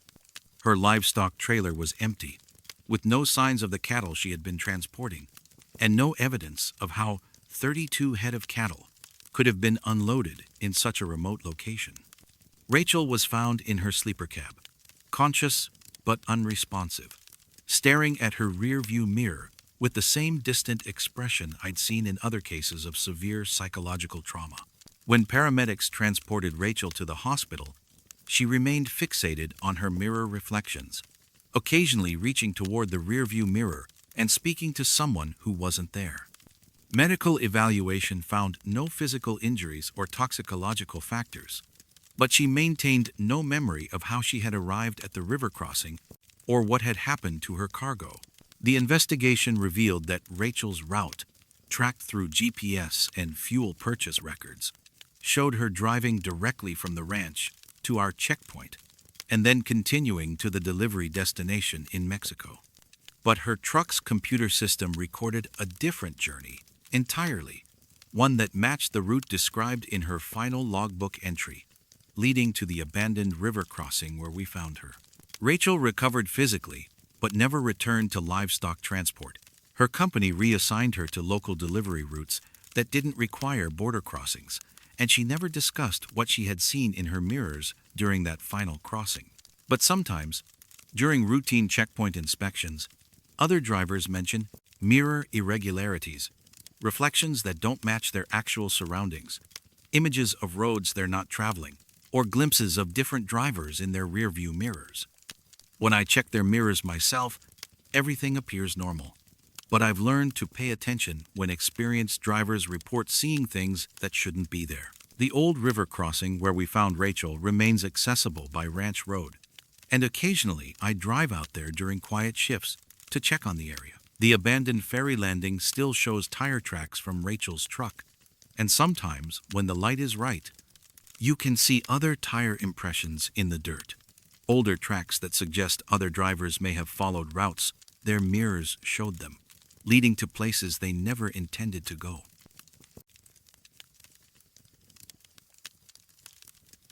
Sometimes the radio keeps working even after the person on the other end has stopped breathing. I'm Angela Brooks, and I've been supervising dispatch operations for Southwestern Pharmaceutical Transport for 9 years. The night shift means coordinating with drivers hauling controlled substances and prescription medications across the U.S.-Mexico border, ensuring they follow precise routes and security protocols required by federal regulations. After enough years monitoring the same communication frequencies and tracking the same reliable drivers, you learn to recognize the rhythm of normal operations and the subtle variations that indicate potential problems. When Kevin Murphy started receiving dispatch instructions on July 20th, 2024, from a colleague who had been dead for 6 hours, I realized our communication systems were transmitting messages that couldn't possibly exist. Kevin was one of our most experienced pharmaceutical haulers, 48 years old, with 23 years of experience transporting controlled medications between distribution centers in Phoenix and pharmacies throughout northern Mexico. He specialized in high-security loads that required constant communication with dispatch, precise route documentation, and adherence to DEA tracking protocols. His Thursday night runs to Douglas had become routine over the past 5 years, carrying insulin and other temperature-controlled medications that required refrigerated transport and careful timing to maintain potency. That Thursday started with tragic news during our shift change briefing. Ray Hendricks, our senior dispatcher who normally handled Kevin's route, had been killed in a car accident at 2:30 p.m. while driving home after completing his day shift. Ray had worked for our company for 15 years, knew every driver personally, and was particularly careful about pharmaceutical transport security protocols. His death was sudden, unexpected, and left us scrambling to reassign his active loads to other dispatch personnel. I took over Kevin's route coordination, expecting to handle a routine crossing at Douglas with minimal complications. Kevin's load was standard 48 cases of insulin and diabetes medications destined for pharmacies in Agua Prieta, properly refrigerated and documented according to pharmaceutical transport regulations. His departure from Phoenix was on schedule at 6:15 p.m., with an estimated arrival at the border crossing by 10:30 p.m. At 8:47 p.m., Kevin's voice came through on our dispatch frequency, but instead of checking in with me, he was responding to instructions from someone else. Copy that, dispatch. Changing route to secondary crossing as requested. We'll proceed to Naco instead of Douglas due to reported customs delays. I immediately keyed my microphone to correct the communication error. Kevin, this is Angela at dispatch. I didn't issue any route change orders. Please confirm your destination remains Douglas, as originally planned. Kevin's response was confused but professional. Angela, Ray just radioed with updated instructions about customs delays at Douglas. He's rerouting me through Naco to avoid a 12-hour backup in pharmaceutical inspection. I felt a chill that had nothing to do with the air conditioning in our dispatch center. Kevin, Ray Hendricks is not working tonight. He died in an accident this afternoon. I'm your assigned dispatcher for this run. The radio went quiet for almost a minute before Kevin came back on, and his voice carried a note of uncertainty I'd never heard from him before. Angela, I'm looking at my communication log right now. I have 3 messages from Ray's dispatch number over the past hour, including detailed route modifications and customs delay reports. The messages are coming from his official operator code. I pulled up our communication system logs to verify Kevin's claim. According to our electronic records, No messages had been sent from Ray's operator code since he'd clocked out at 2:15 p.m., 15 minutes before his fatal accident. But Kevin continued receiving what he insisted were official dispatch communications, complete with operator codes, security clearances, and route modification orders.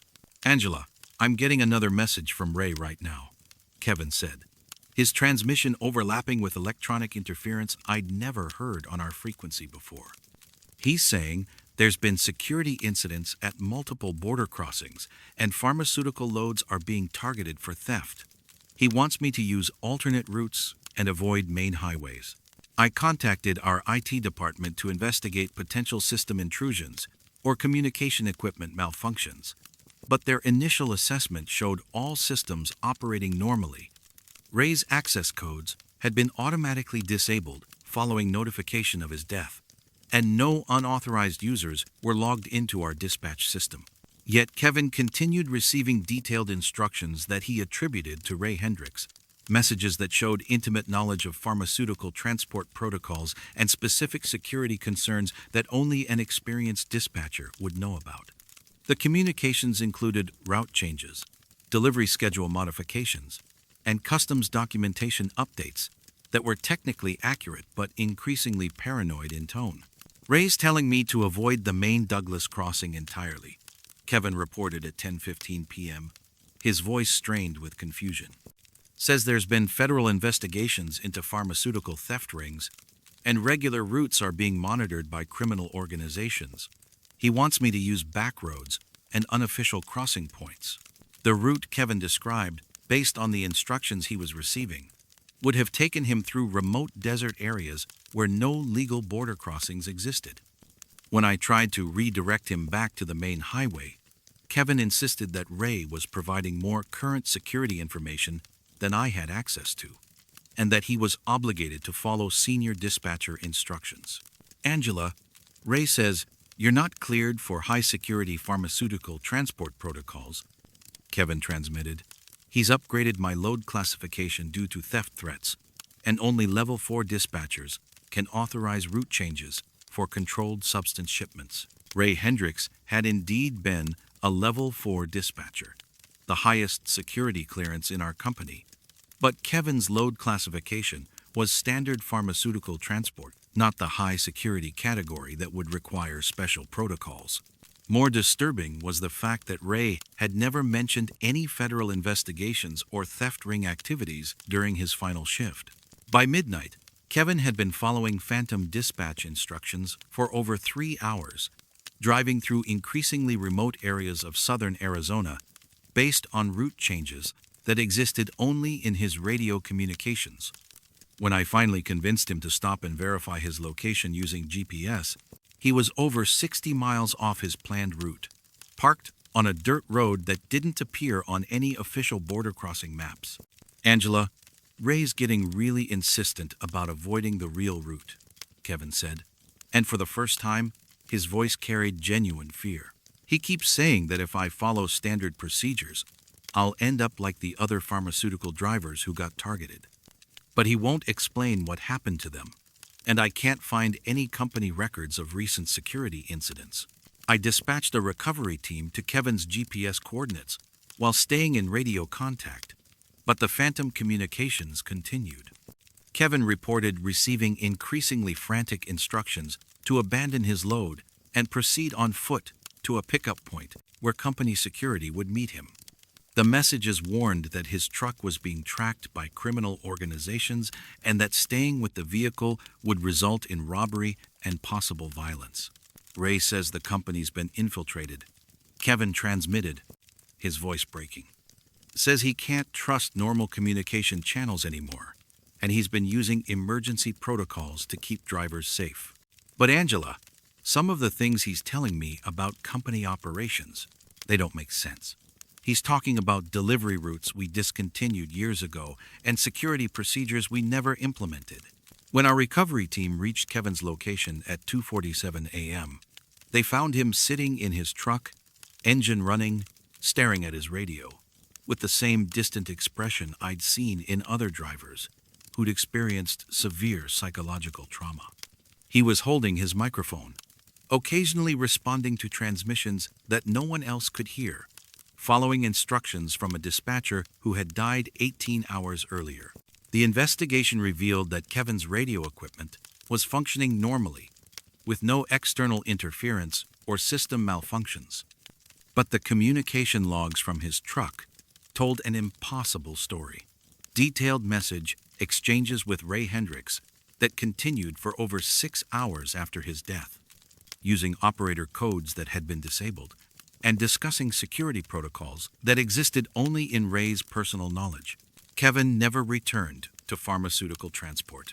His company transferred him to local delivery routes that didn't require radio dispatch coordination, and he never discussed what instructions he'd received during those hours in the desert. The insulin shipment he'd been carrying was delivered successfully after our recovery team brought him back to the main highway, but Kevin maintained no memory of the detour or the phantom communications. But sometimes, during the quiet hours of my dispatch shift, I hear transmissions on frequencies that should be inactive.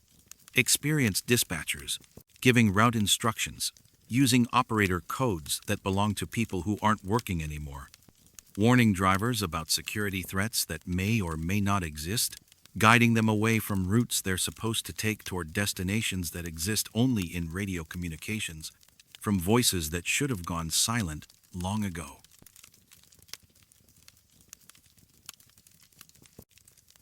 Sometimes the scales remember loads that were weighed years ago, or maybe loads that were never meant to be weighed at all.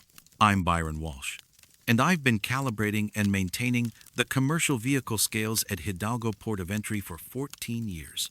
The night shift means ensuring that our weighing systems accurately measure the thousands of trucks that cross between Texas and Tamaulipas, verifying that commercial loads match their documentation and comply with weight restrictions. After enough years watching the same reliable drivers cross our scales with consistent cargo weights, you develop an instinct for recognizing when the equipment is malfunctioning or when something doesn't match the established patterns.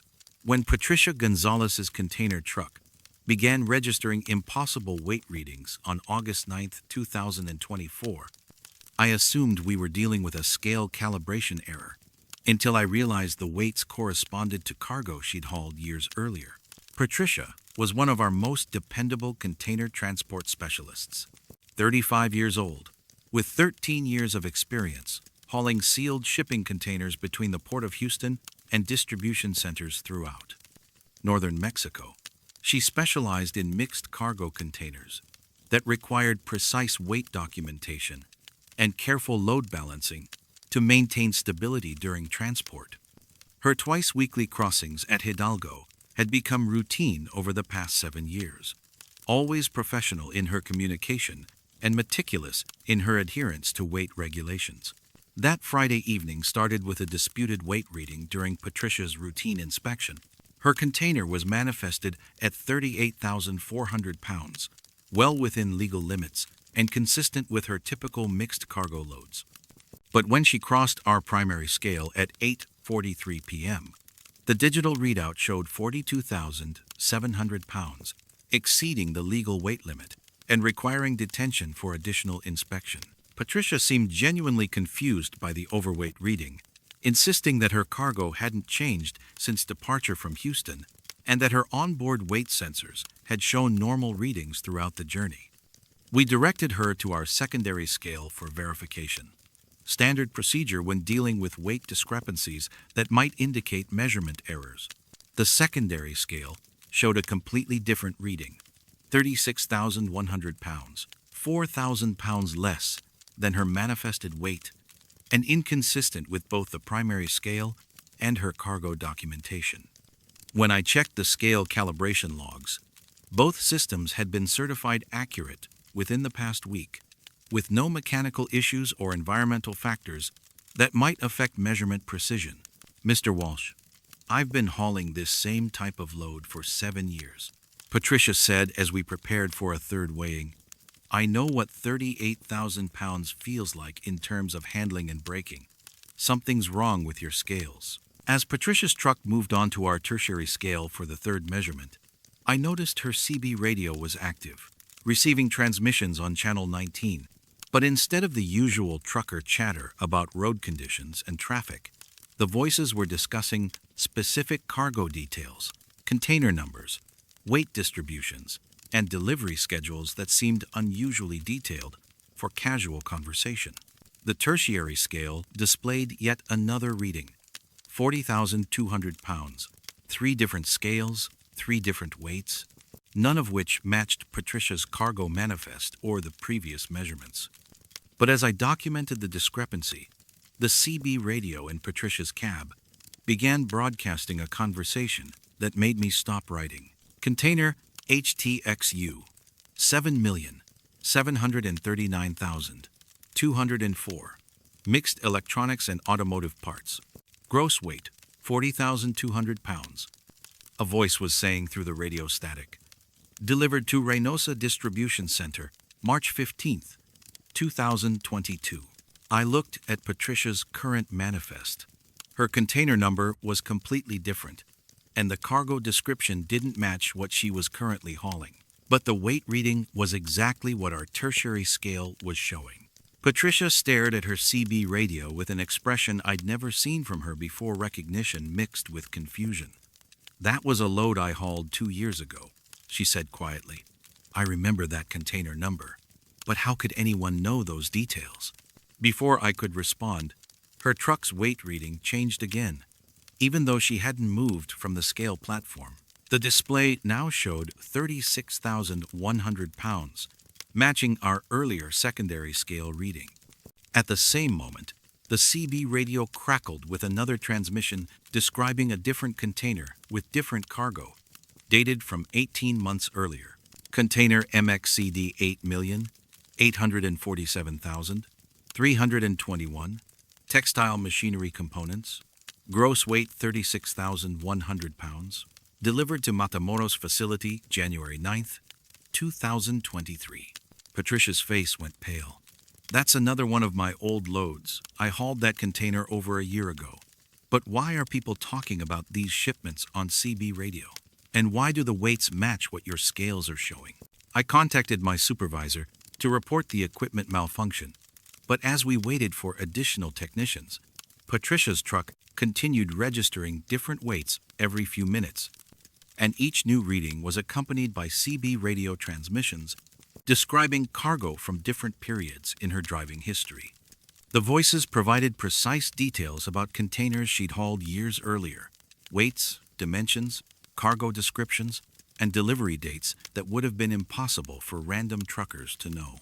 "This is getting really unsettling," Patricia said as the fourth weight reading appeared, 44,900 pounds. "These aren't just old loads I've hauled.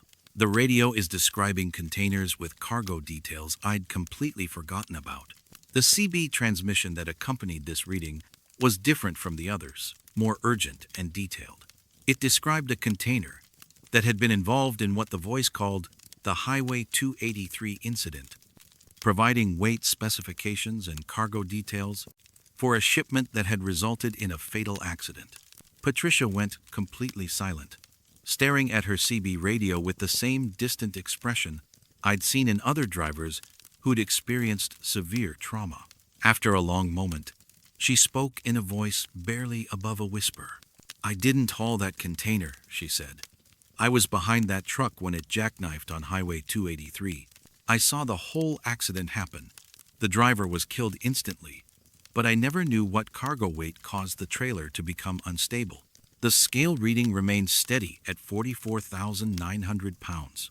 Apparently the exact weight of the container that had caused the fatal accident Patricia had witnessed, but never been directly involved in. The CB radio continued broadcasting details about that tragic shipment, describing load distribution problems and weight certification issues that had contributed to the driver's death. "How can your scale be weighing a load I never carried?" Patricia asked, her voice breaking. "And how can CB radio be broadcasting details about an accident that happened 3 years ago?" When our maintenance team arrived to inspect the scales, they found all 3 weighing systems functioning normally, with accurate calibration and no mechanical defects. But Patricia's truck continued registering weights that corresponded to containers from different periods in her driving career while CB radio transmissions provided cargo details that existed only in shipping records and her personal memory. The most disturbing discovery came when we checked the timestamps on the weight readings. Each measurement had been recorded at the exact date and time when Patricia had originally hauled those containers years earlier, despite the current date being August 9th, 2024. Patricia's current cargo was eventually processed after we used a certified portable scale to verify her actual weight, which matched her manifest exactly, but the experience left her visibly shaken, and she requested a different crossing point for future shipments. She never discussed what she'd heard on her CB radio during those hours of impossible weight readings. Her company transferred her to domestic routes that didn't require border crossings 6 months later.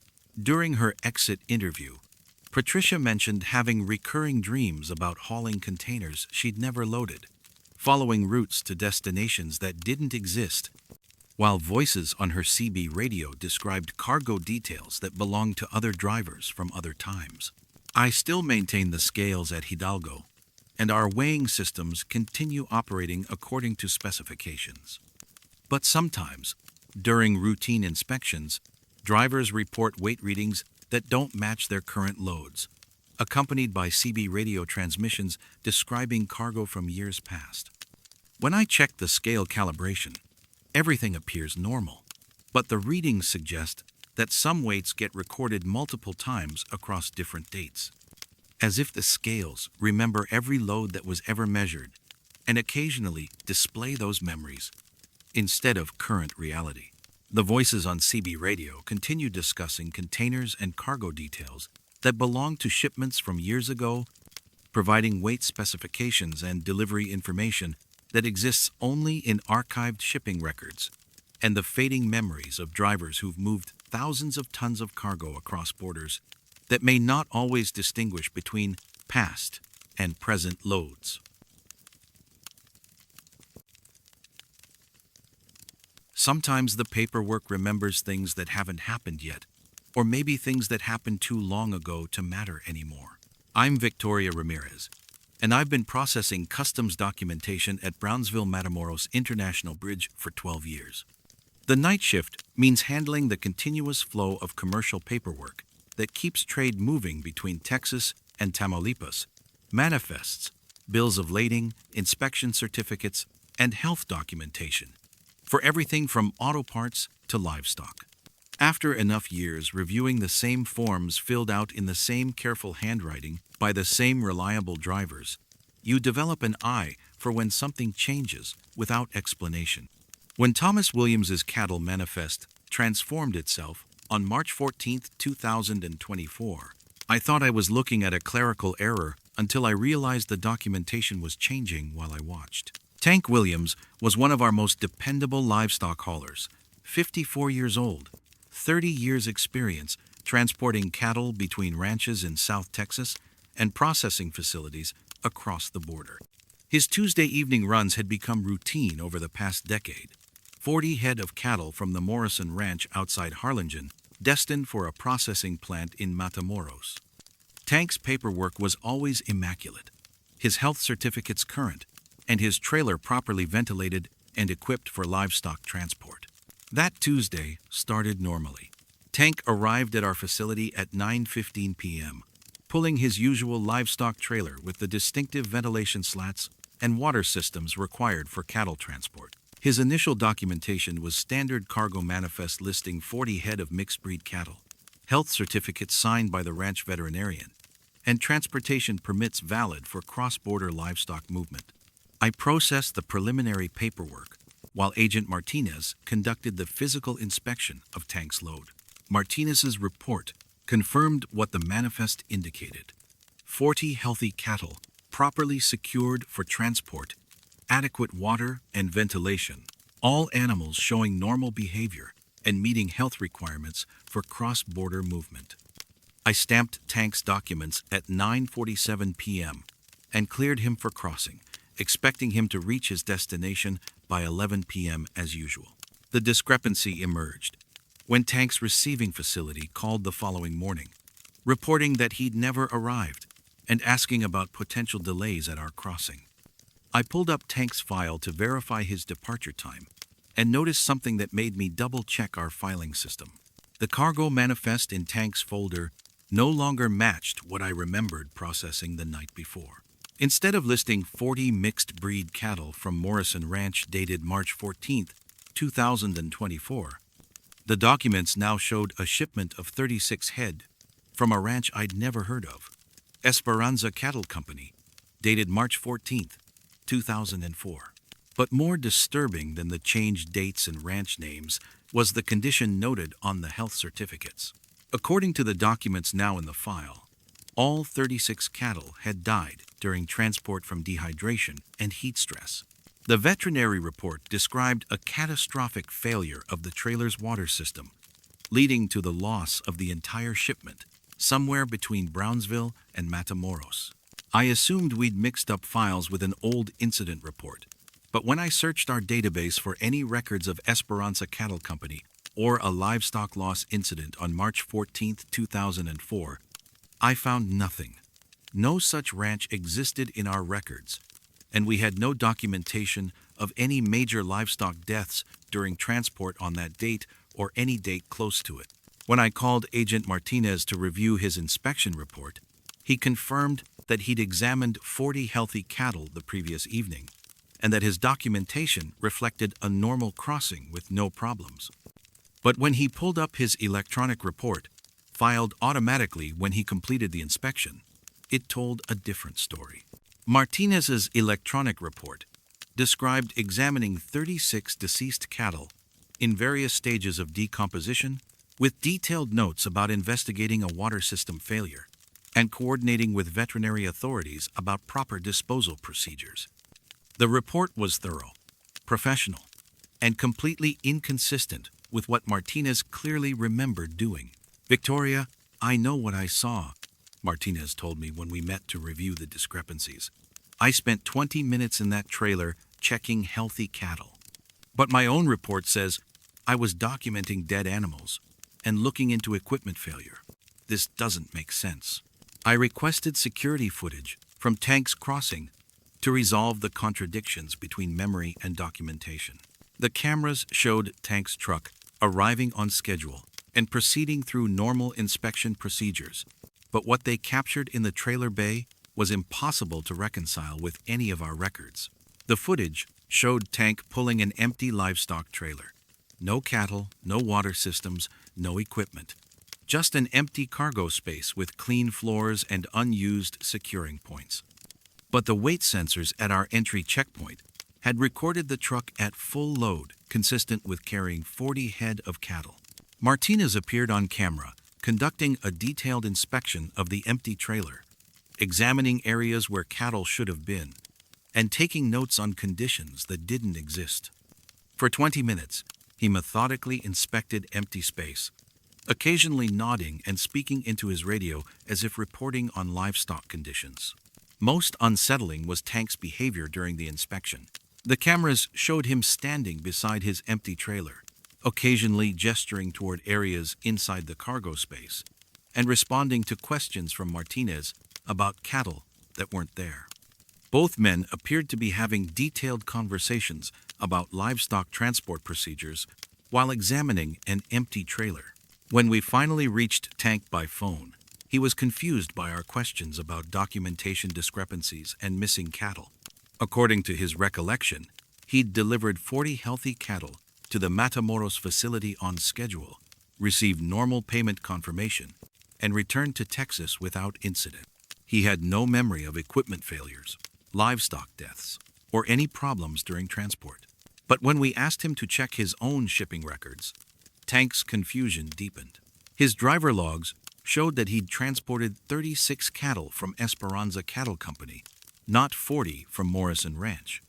The logs documented multiple stops to check on animals that were showing signs of heat stress, ultimately reporting their deaths before reaching the destination. The logs were written in Tank's handwriting, using his personal logbook, but describing events he insisted had never happened. Our investigation expanded when I discovered that Esperanza Cattle Company had existed briefly in 2004, The ranch had operated for less than 6 months before closing following an incident involving livestock deaths during transport.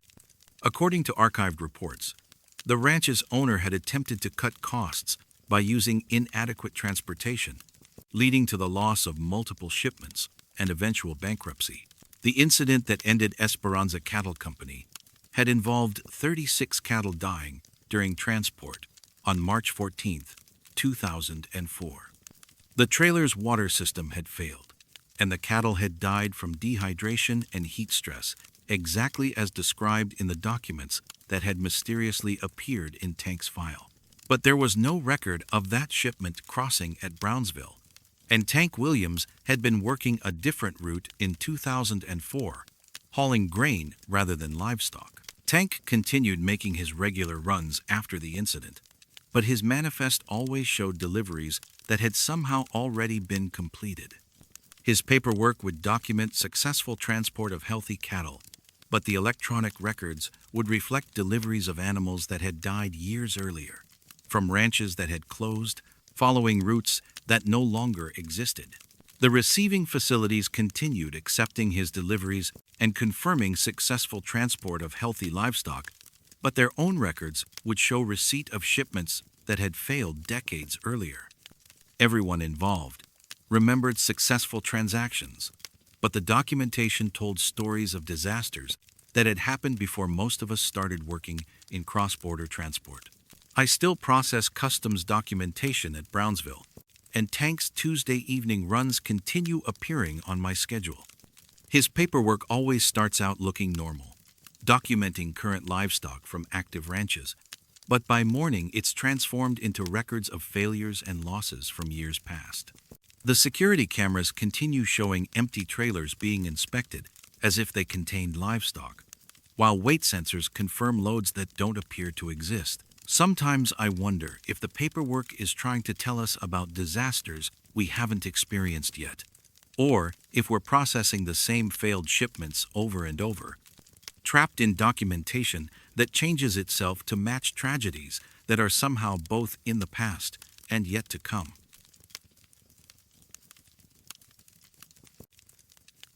Sometimes sleep takes longer than the time you spend sleeping, and the dreams write themselves into your logbook while you're unconscious. I'm Carlos Mendez, and I've been supervising extended border inspections at Tecate Port of Entry for 10 years. The night shift means overseeing the complex inspection procedures for commercial vehicles that require extended processing times, ensuring drivers receive mandatory rest periods while their cargo undergoes thorough examination. After enough years monitoring the same professional drivers during lengthy border delays, you learn to recognize the normal patterns of fatigue and recovery that occur during extended inspections. When Diana Reeves entered her sleeper cab on October 21st, 2024, for what should have been a routine 8-hour rest period, I expected her to emerge refreshed and ready to continue her crossing. Instead, she emerged looking like she'd aged several weeks in a single night. Diana was an experienced team driver, 33 years old, with 12 years of long-haul experience, specializing in expedited freight that required continuous operation with alternating driver schedules. She and her driving partner handled time-sensitive cargo between distribution centers in Los Angeles and manufacturing facilities throughout Baja California. Their twice-weekly crossings at Tecate had become routine over the past 4 years, always professional in their approach to extended inspection procedures and compliant with mandatory rest requirements. That Saturday evening started with a routine cargo inspection that required Diana's truck to remain at our facility overnight. Her trailer contained electronic components that needed detailed examination by specialist inspectors, a process that typically took 8 to 12 hours, depending on cargo complexity. Diana's driving partner had completed the maximum allowable driving hours earlier that day, so Diana was required to take mandatory rest before continuing their journey. At 11:40 p.m., Diana entered her sleeper cab to begin her required 8-hour rest period. Our security protocols require continuous surveillance of commercial vehicles during extended inspections, so her truck remained within view of our monitoring cameras throughout the night. The inspection area was well lit, secure, and staffed with personnel who conducted regular welfare checks on drivers taking mandatory rest periods. Diana's sleeper cab was equipped with standard amenities, a comfortable bunk, climate control, and communication equipment for emergency contact. Before settling in for the night, she completed her logbook entries documenting the day's activities, route information, and inspection procedures following the precise record-keeping requirements that team drivers must maintain for DOT compliance. At 7:53 a.m., Diana emerged from her sleeper cab to begin her next driving period. But the moment I saw her, I knew something was wrong. Diana looked exhausted despite having slept for 8 hours, with the kind of deep fatigue that comes from weeks of insufficient rest rather than a single night of sleep. Her skin appeared weathered, her hair showed more gray than I remembered, and her movements had the careful deliberation of someone dealing with chronic physical strain. "Diana," I called out as she conducted her pre-trip inspection. "How are you feeling this morning? You look like you didn't get much rest." She paused in her equipment check, looking at me with confusion. "I feel like I've been driving for months without a real break," she said. "But I just woke up from 8 hours of sleep. I don't understand why I'm so tired." When I examined Diana's logbook to verify her rest period documentation, I discovered something that made me call for additional supervision. Her logbook contained entries spanning far beyond the single night she'd spent in our facility. Page after page documented weeks of driving activities, border crossings, maintenance records, and detailed conversations with other drivers, all written in Diana's handwriting, all dated during the 8 hours she'd been asleep in her cab. The entries described elaborate cross-border runs to destinations throughout Mexico, maintenance stops at truck stops that didn't exist, and lengthy conversations with drivers whose names didn't match anyone in our crossing records. The detail was extraordinary fuel purchases with specific prices, wait station readings, weather conditions, and traffic delays for routes Diana had never driven. "Diana, did you write these logbook entries last night?" I asked, showing her the pages that documented impossible journeys. She examined the logbook with growing bewilderment. "That's my handwriting," she said, "but I don't remember writing any of this. I fell asleep around midnight and woke up a few minutes ago. I wasn't driving anywhere or talking to other drivers. I was sleeping in my cab." Our security footage confirmed Diana's account. The cameras showed her entering her sleeper cab at 11:40 p.m. and not emerging until 7:53 a.m. During those 8 hours, there had been no movement around her truck, no visitors, and no activity that would explain how detailed logbook entries could have been written throughout the night. But the physical evidence suggested otherwise. Diana's truck showed signs of extensive recent use. Mud on the tires from roads that didn't exist near our facility, wear patterns on the steering wheel, consistent with long-distance driving, and fuel levels that didn't match our security logs of vehicles that had remained stationary overnight. When I compared Diana's appearance to her identification photos, the differences were striking. Her driver's license photo, taken 6 months earlier, showed a woman who looked significantly younger than the person standing in front of me. The aging wasn't dramatic, but it was unmistakable, the kind of physical changes that accumulate over months of demanding work schedules and insufficient rest. Medical personnel arrived to assess Diana's condition, concerned that she might be experiencing a health emergency that could affect her ability to drive safely. Dr. Sarah Martinez conducted a preliminary examination and found Diana to be physically stable, but showing signs of chronic fatigue, dehydration, and stress that were inconsistent with someone who had just completed 8 hours of rest.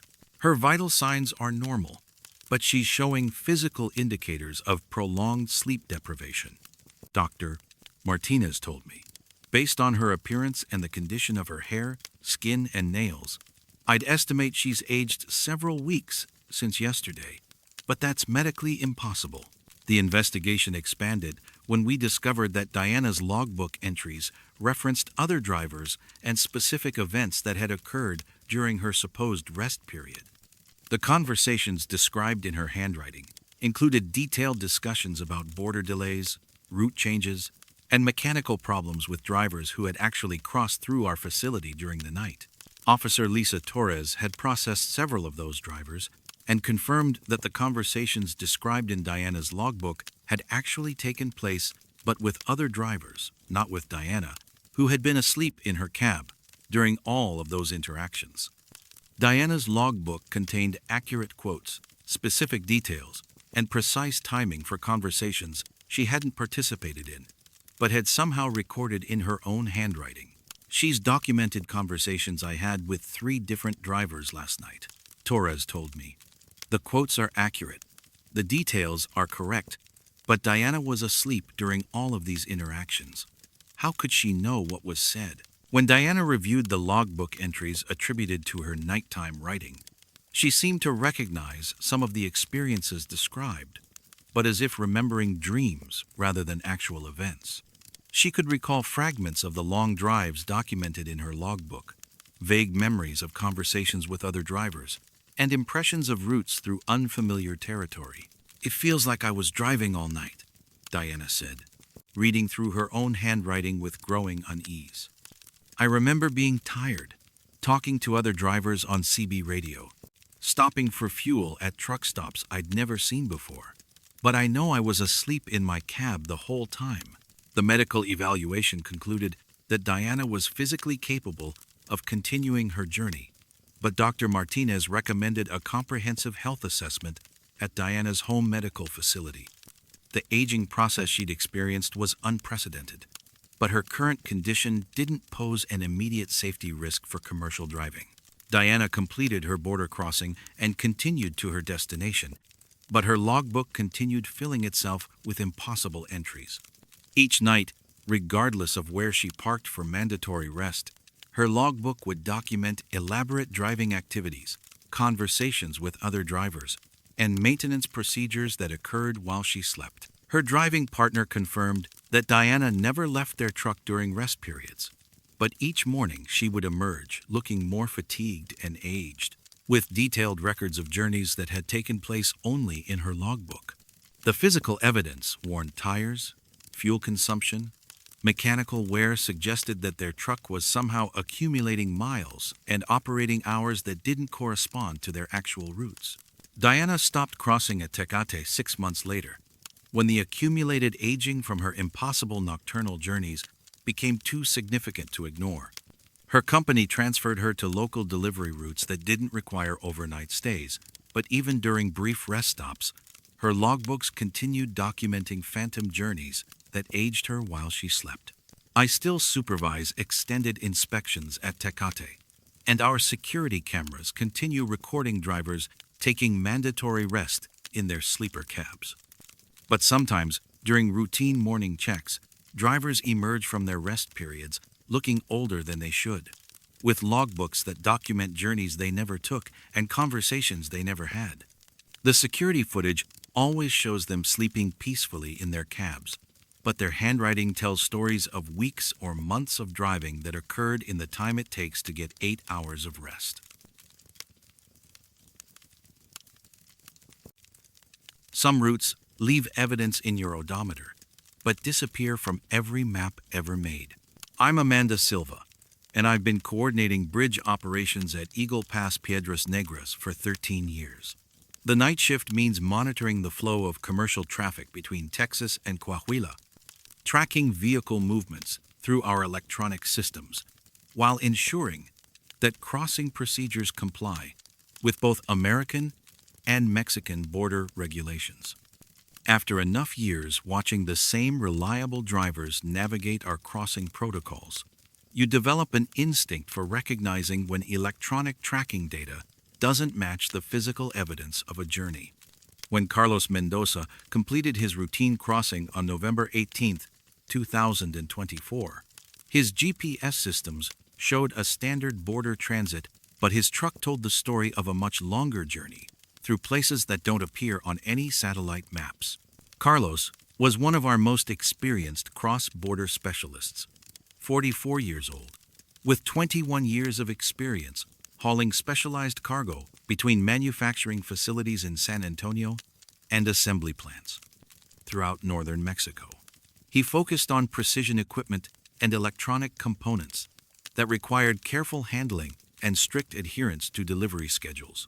His weekly crossings at Eagle Pass had become routine over the past 8 years, always professional in his approach and meticulous in his documentation of routes and delivery times. That Friday evening started with normal crossing procedures. Carlos arrived at our facility at 9:15 p.m., hauling a trailer of electronic manufacturing equipment destined for an industrial complex in Piedras Negras. His approach had been tracked through our standard GPS monitoring systems, showing a direct route from San Antonio via U.S. Highway 57, with normal travel time and no reported delays or detours. But when Carlos completed his crossing, and I reviewed his vehicle maintenance logs as part of our routine documentation process, I noticed discrepancies that didn't match his recorded route.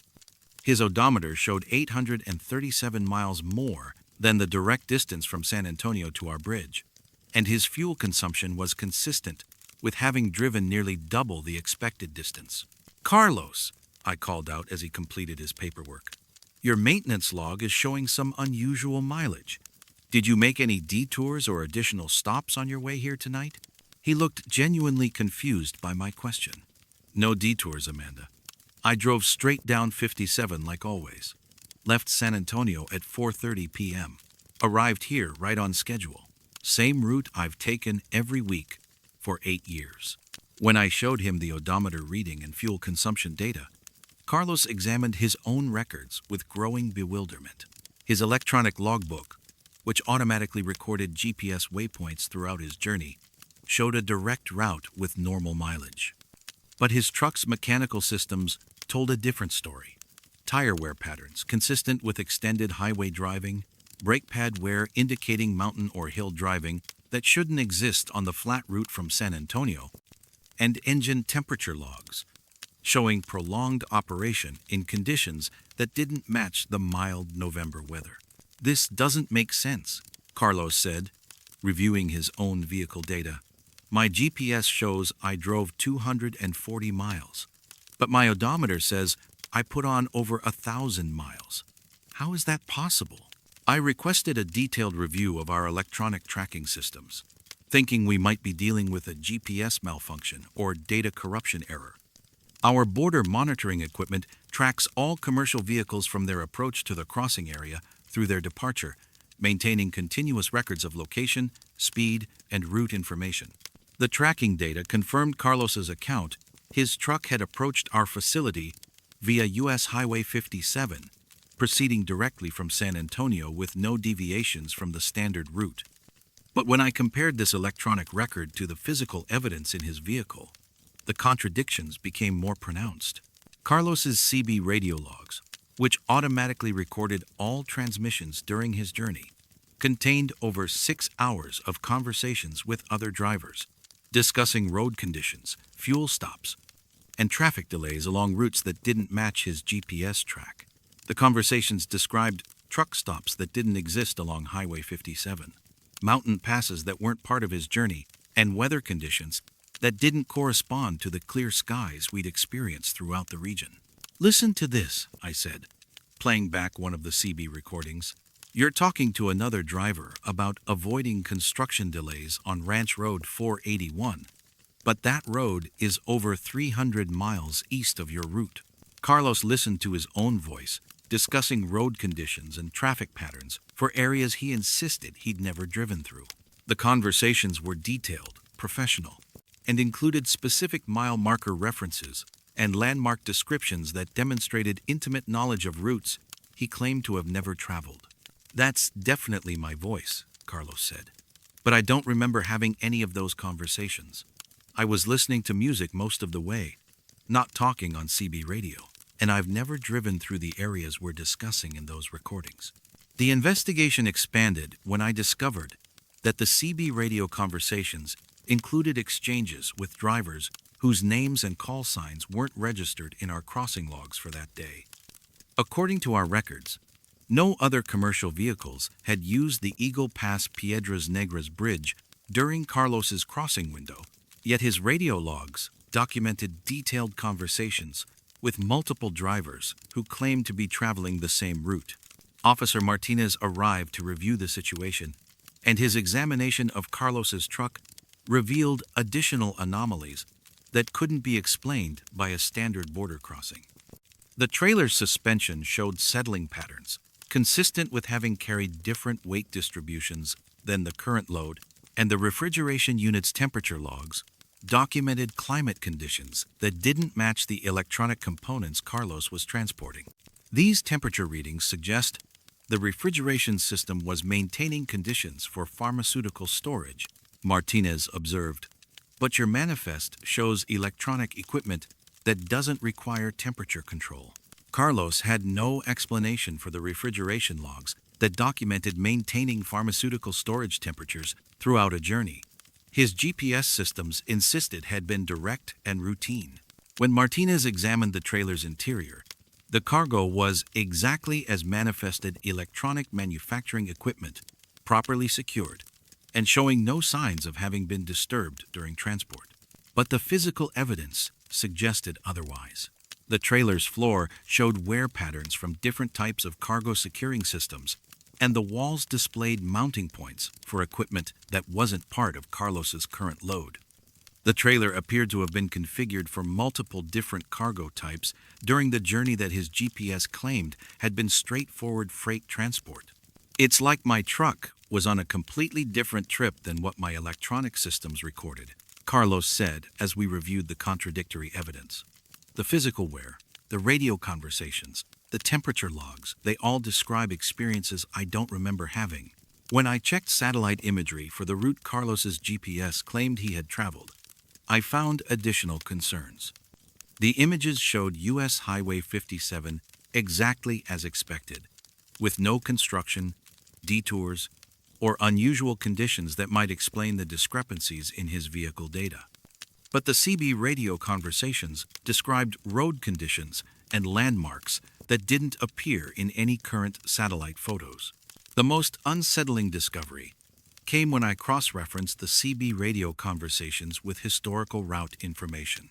The road conditions and landmark descriptions in Carlos's recordings matched highway configurations that had existed years earlier, before construction projects had changed the landscape along routes he claimed to have never driven. Carlos completed his delivery and returned through Eagle Pass 2 days later, but his northbound crossing showed similar anomalies.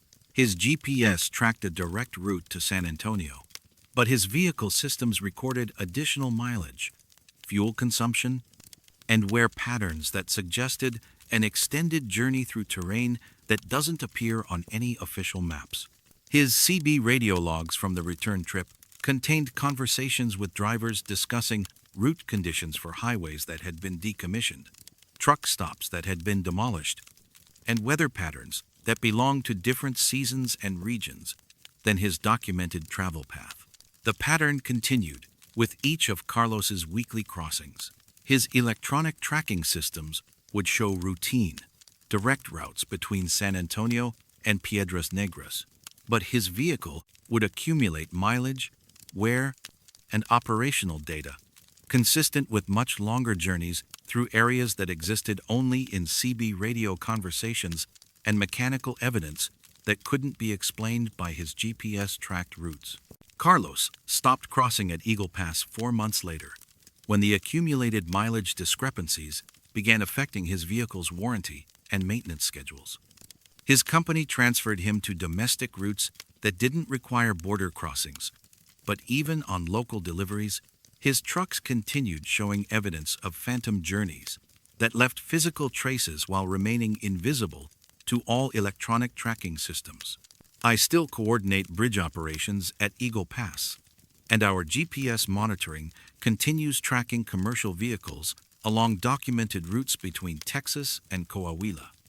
But sometimes, when I review vehicle maintenance data, I find trucks that show evidence of impossible journeys, odometer readings, fuel consumption, and wear patterns that suggest extended travel through terrain that doesn't exist on any map.